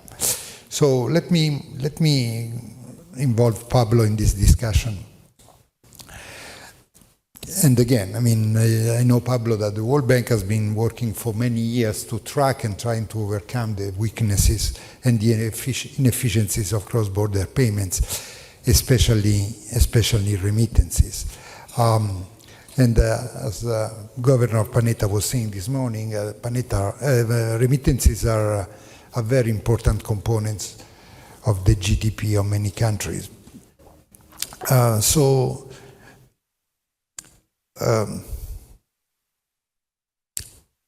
was supposed to talk to give the floor to Tara, but it doesn't matter. It doesn't matter. We will have Tara last. So Pablo, from your perspective, can you tell us what is the situation is in the Africa region versus other regions, especially in terms of remittances? Sure. Remittances is, of course, very critical on its own, but also remittances can act as a bridge to a number of financial services and financial inclusion, to the opening of accounts, to saving, credit, and even insurance. So it's a bridge that needs to be taken advantage of. Now, remittances are important in Africa. Africa has roughly 8% of all the remittances that go to emerging and developing economies. But on relative terms, they are very significant. They are 40% larger than foreign direct investment, for example, in sub-Saharan Africa. For a number of countries, there are at least 4 countries where remittances in sub-Saharan Africa are larger than 20% of GDP. And there are another 6 countries where it's larger than 10% of GDP. So they are very large, very important. At the same time, it's very expensive to send remittances to Africa. They remain expensive. Piero, you highlighted the number of 7.7, which is the average of the average cost for sub-Saharan Africa. That number at the global level is 6.4. But if you take a big chunk of the corridors, there are 70 plus corridors of remittances. If you take 25% of them, the costs in them are still about 10%. So they are very large, the cost still. Now, what are the reasons why these costs are high? And we will discuss through the session the many reasons, but there are issues at the domestic level, of course, limited features of fast payment systems or payment systems that are outdated, lack of some of the digital infrastructure, including even the digital IDs, and of course there's the issue of the forex margins that were discussed. Forex margins are large. They are larger for African countries than in other countries, and of course they are very much larger when there is some economic uncertainty in these countries. And as it was also said, when you have transactions even within the continent, intra-Sub-Saharan Africa, there's conversion to US dollar or other currencies, and that, of course, expands the cost of remittances. So how to fix this? For years already we have mobile money. That's helping a lot. It's bringing competition. Those costs are in mobile transfers for remittances are lower than 4%, between 3 and 4%, while with banks it's still between 12 and 13%. So that helps, but there are not all corridors are served. There are still a number of limitations. So much more needs to be done on this front.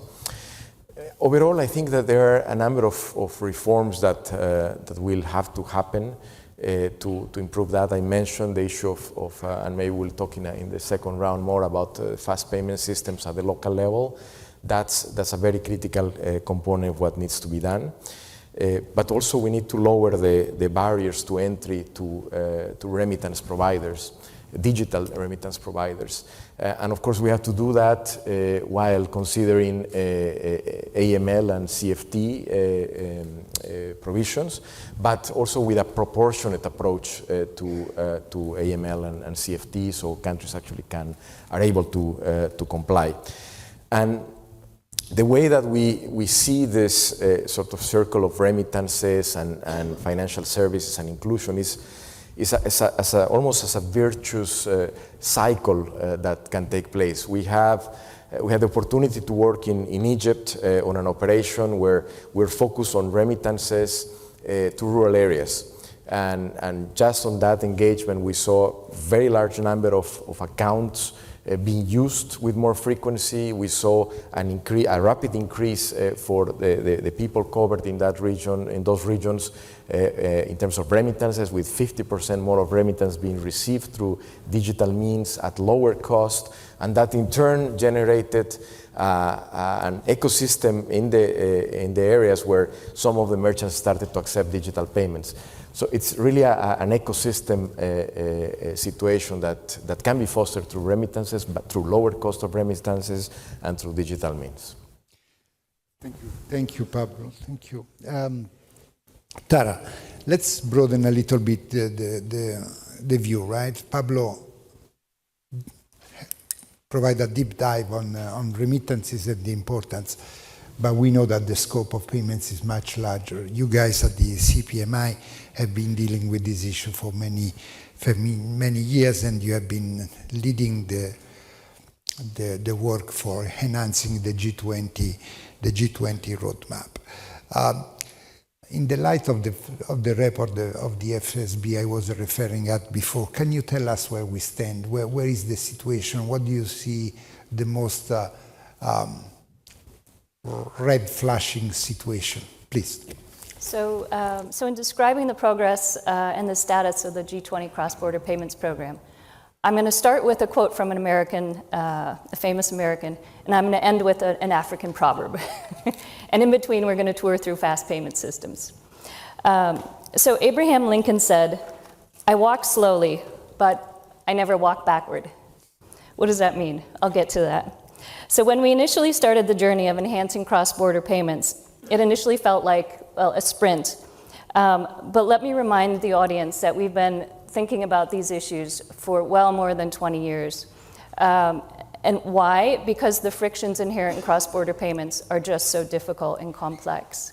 I want to highlight a report that the CPMI did jointly with the World Bank in 2007 on general principles to improve international remittances. So in other words, we've really been working on this for quite some time. That said, I think the time is right. In recent decades, we've seen really remarkable improvements in domestic payments, and we've heard that today. And there's been significant changes, particularly in the African continent. There's now 32 fast payment systems. 29 of those are domestic, and 3 are regional. But let me note something that hasn't yet been said. The sub-Saharan region has one of the widest digital gender gaps globally. For example, a large disparity exists for internet use, where women are nearly 40% less likely than men to use mobile internet.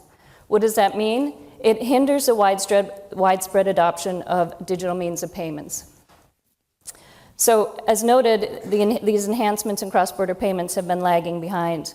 And that's why in 2020, the G20 asked the CPMI and the FSB to address the frictions of high cost, low speed, insufficient transparency, and limited access. So the first 2 years of the program, what I was calling the sprint, were really about the ground clearing. We wrote a lot of reports, we issued guidance, proposals, recommendations, and in 2023, we turned our attention to implementation and to really focusing on priority actions that we thought could have the most material impact on cross-border payments. And I don't mean the most material impact in one region or another. I mean, we really took a broad brush view on how we could improve payments for everyone. Okay, so where do we currently stand? That's your question. I'm going to talk about the two reports, the FSB report and the CPMI report. The CPMI report is a monitoring of cross-border payments developments. I like to call this the input-related report. So this looks at the domestic implementation of improvements to infrastructure. So we actually monitor all the developments that we see. We had 70 central banks fill out our survey so we can see where central banks are focused on implementing improvements to domestic payment systems. And those inputs then, they work through the system, a very complex financial system in every country, to the outputs, which are the progress report, the KPIs. That's the end user experience, right? That's costs and speed, transparency, et cetera. So on the CPMI monitoring survey, we have preliminary results which show actually determined progress. So this is what I'm calling, a walk. Or if a Basel-based CPMI, we can call it a hike. We've got a little bit of a hill to climb. But we do see determined progress at the infrastructure level. So to name 3 examples, we see improvements in expanding operating hours. Why does that matter? When you have countries with expanded operating hours, you can operate more generally around the globe. We see expansion in access policy to non-bank payment service providers. Why is that important? Getting non-bank payment service providers into the payments landscape improves competition, and we heard about that. And then finally, we have seen a very robust dedication to the implementation of the messaging format ISO 20022. Let me tell you, when I started this job 4 years ago, I didn't think that was going to be one of my vocabulary words. ISO 20022 is a message format that is harmonized, and it should make cross-border payments easier, quicker, and reduce sort of mistakes and returns. Okay, so these are all encouraging results. However, just having inputs doesn't translate necessarily into good outcomes. So the FSB's progress report, which came out just recently, shows key performance indicators that have not yet shown great year-on-year progress. 2 reasons for that. The first, I said, it takes time to walk through the entire process. The other is that the data are also very complex and very difficult to aggregate globally. When we can look at more granular statistics, we can see some improvements in various regions. Okay, so there's still a long way to go. That shouldn't be a surprise. But let me say that the targets in and of themselves, and I'll conclude in just a moment, the targets in and of themselves to me is not the end goal.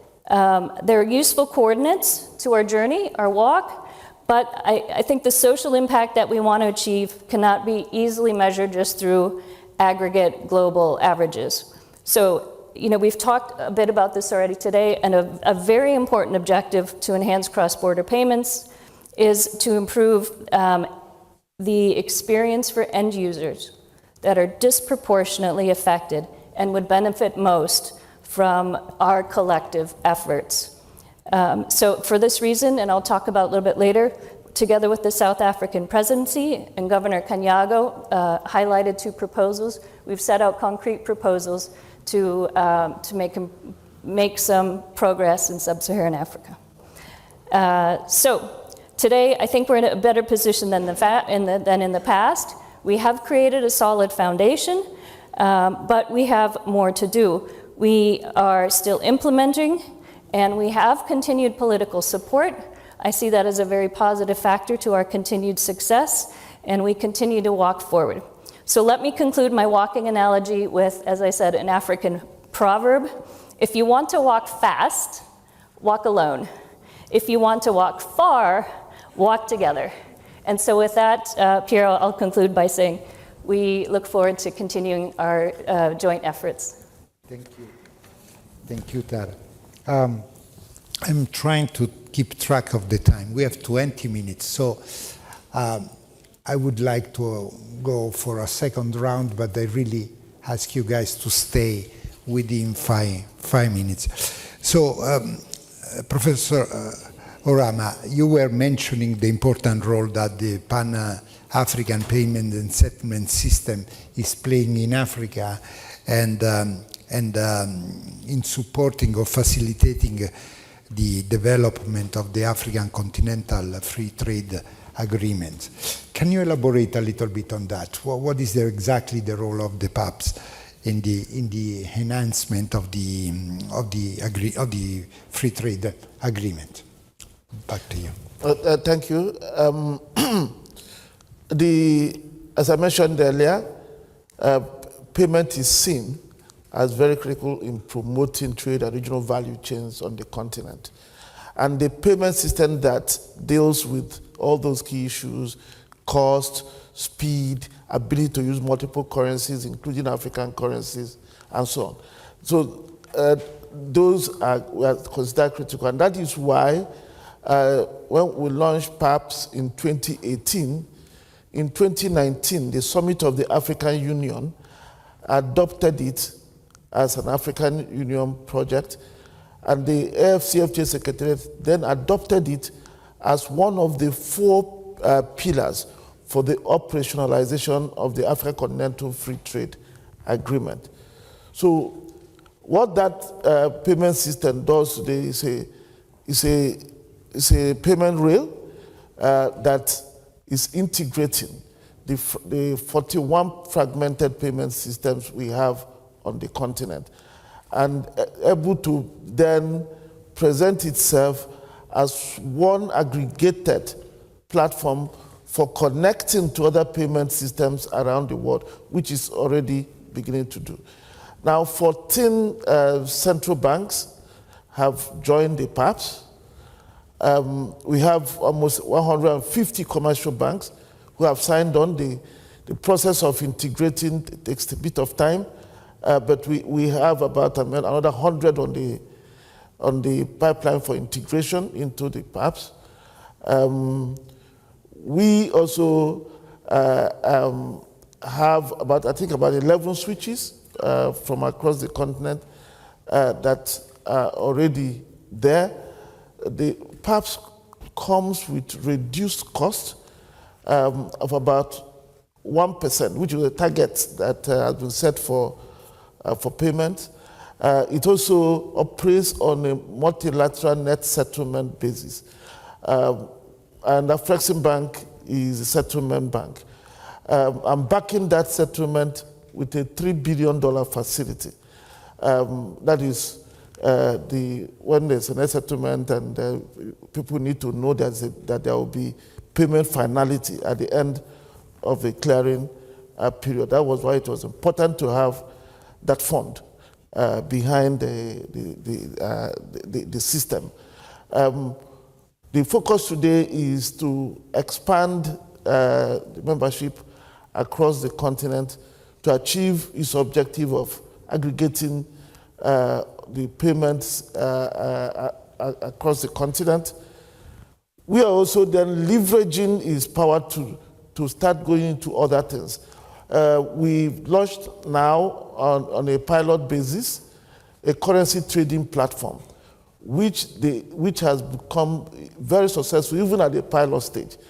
Some of you may not be aware of it, but some companies, some operations, airlines, insurance companies, and so on, have their local currencies that are stuck in different African countries. They're not able to repatriate them because of lack of foreign exchange. So what that platform does, which we are doing under the Pan-African Payment Settlement System, is that we allow people to bid for the currencies. And at the pilot stage, we were surprised at how successful it is. That's why we accelerated the pilot to be able to launch it commercially so that people can use it to return to their country's currency, their funds that are stuck in different African currencies. We are also launching a CAT scheme. A CAT scheme that's also based on the Pan-African Payment and Settlement System. That CAT scheme makes it possible for those holding the card to use their national currencies to pay wherever they go in Africa. And we're doing it with one of the major global card schemes. It will start operations in December. So we think that perhaps ultimately will be the game changer we need to create a regional value chain, to bring financial inclusion, and to make it possible for the youth who are invested heavily on the creative industry to be able to reach the entire continent. Another important thing that has happened is that the system has now also been adopted by the Caribbean central banks to be the system they will use for their own intra-regional payments. And we are about to launch a pilot for that. But important is that once that is done, we hope to integrate the Caribbean to the continent, since it will be the same system. And in any case, we are now promoting increased trade.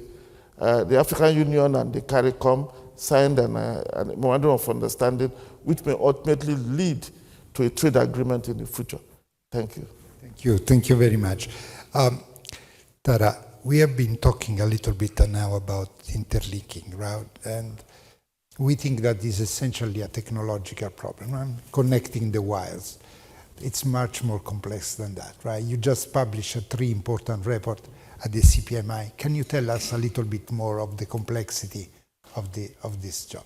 Thanks, Piero. Yes, happy to. So the 3 reports are published on the BIS CPMI website. I promise you it's super riveting reading, so I encourage all of you to read them. We cover the technical, the regulatory, and the future. Let me just preface it with that. So we've heard on the panel here, and then also in the previous session, that the technical issues are not the only issues, that regulatory issues loom large, and that the governance and oversight of payment systems, and in particular the interlinking of payment systems cross-border, because you have 2 different regulatory systems, is particularly complex. So the first report lays out sort of guidelines, principles for thinking about the governance of the interlinking of the payment system and its oversight. Very important points. So you can think about the oversight as sort of the central bank's overseeing of the system, and the governance is the payment system's sort of own rules on how it operates itself.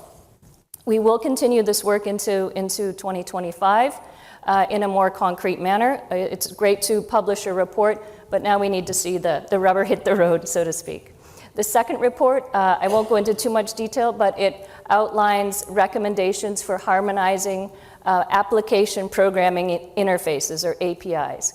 Why is that important? APIs are very important for open finance, which is, it is a priority for the South African G20 presidency, and it should enable more easily digital forms of payment.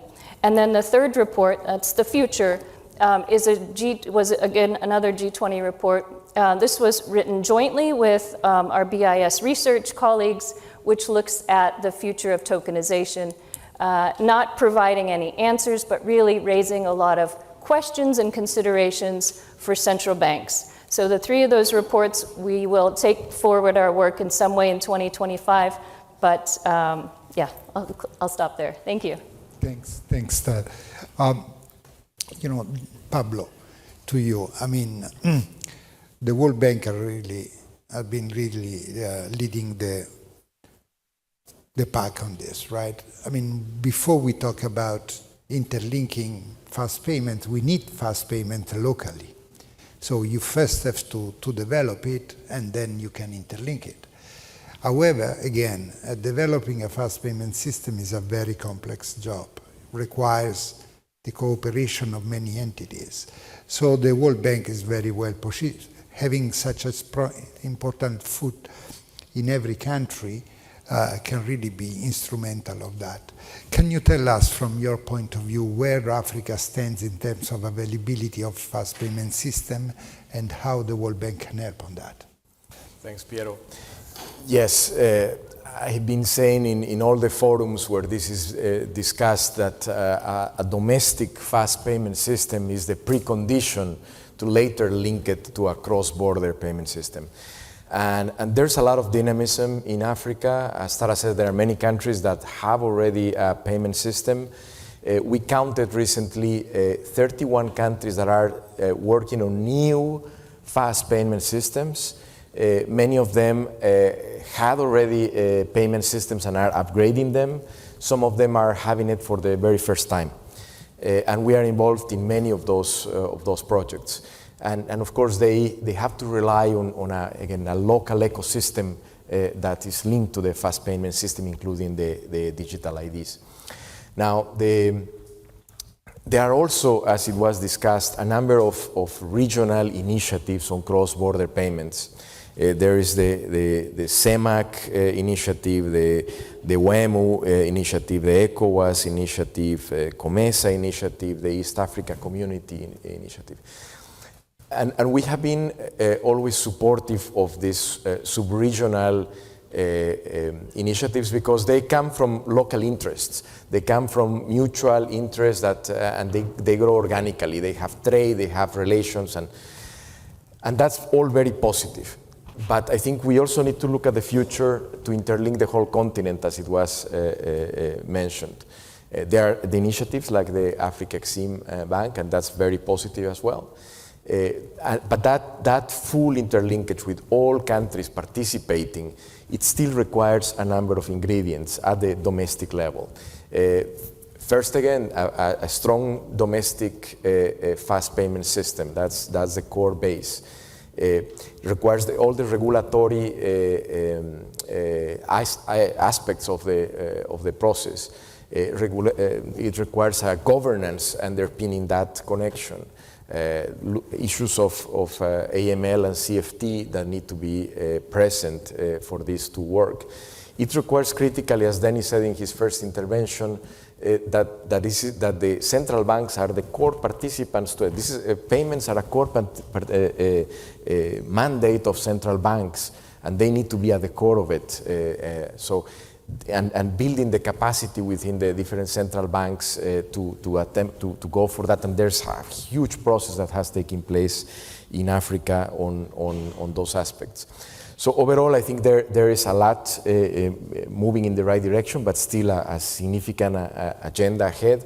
From our side, again, we see this as an ecosystem, and when we work with country authorities working on a fast payment system or with different regional players trying to interconnect on a cross-border payment system, we advise see this as an ecosystem, because it's an ecosystem that can deliver.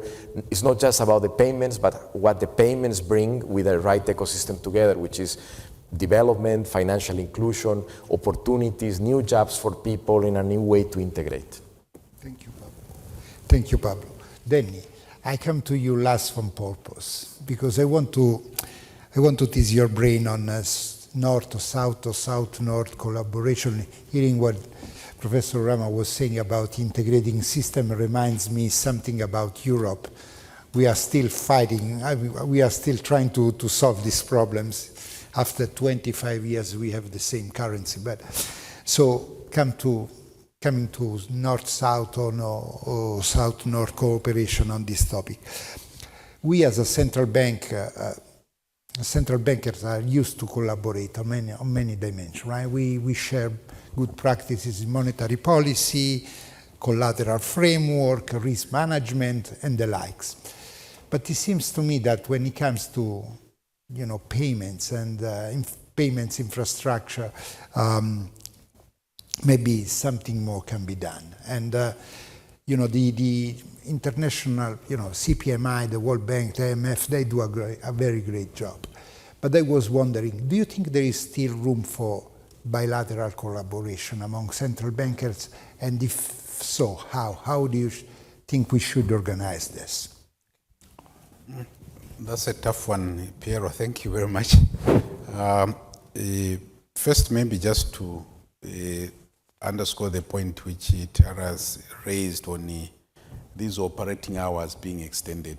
I think we just launched ours last month by 4 hours to go to about 19 hours. The idea is to go 24/7. Because what we observed is that at the weekend, like today is Friday, the RTGS system will not be available. So you find the piling of payments when we open on Monday. So we are doing that, but there was some apprehension, but we think we are on the right track. Yeah, let me start on perhaps on the South-South arrangement. If we take for our region, Southern Africa, we started with the RTGS. It used to be Cyrus in the Southern African region. That, to use an analogy, is not a sprint, it's a marathon. We really had to work hard that each one of us had to go to our own countries and register that as intellectual property. In fact, it had to change name because we found that there was already one system which was using that name. So we had to change in all countries to get our legislature to do that. But where there is a will, there is a way. And we register that.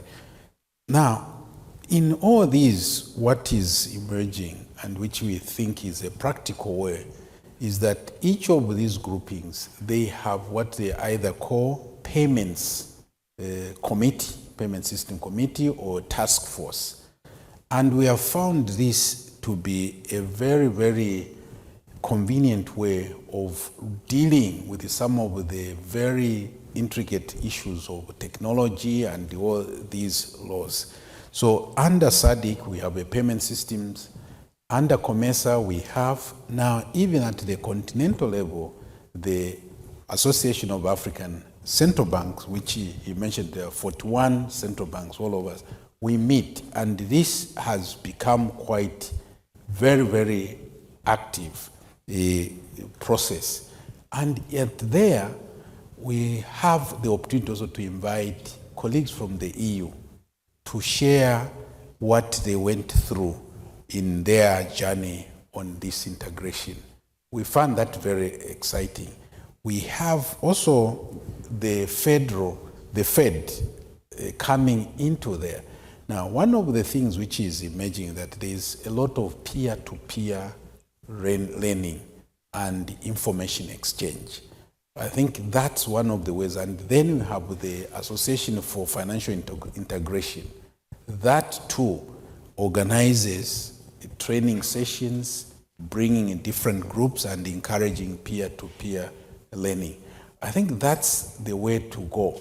And we have seen too on the bank supervision side, when he talked about the de-risking which happened, because we have host home situation. So that has forged or compelled us to work closely together. So we have banking at the supervisors also looking into that.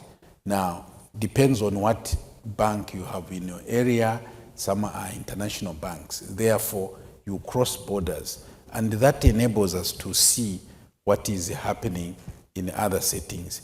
So there is no substitute, I think, from dialogue and understanding each other, because we all have different concerns, especially when it comes to payment systems. What we have seen that data protection issues are very, very hard in some settings.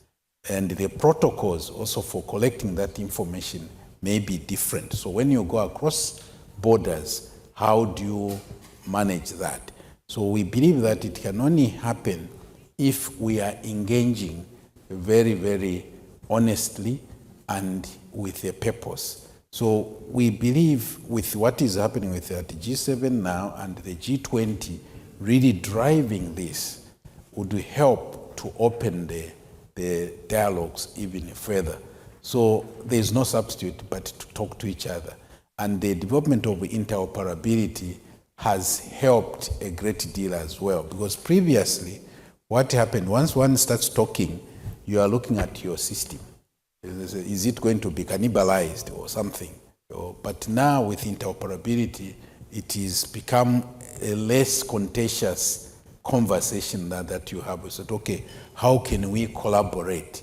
So I think the professor has mentioned like linking up switches. Like if you link a switch, you are already quite a way inside a bigger ecosystem, which like Pablo has said.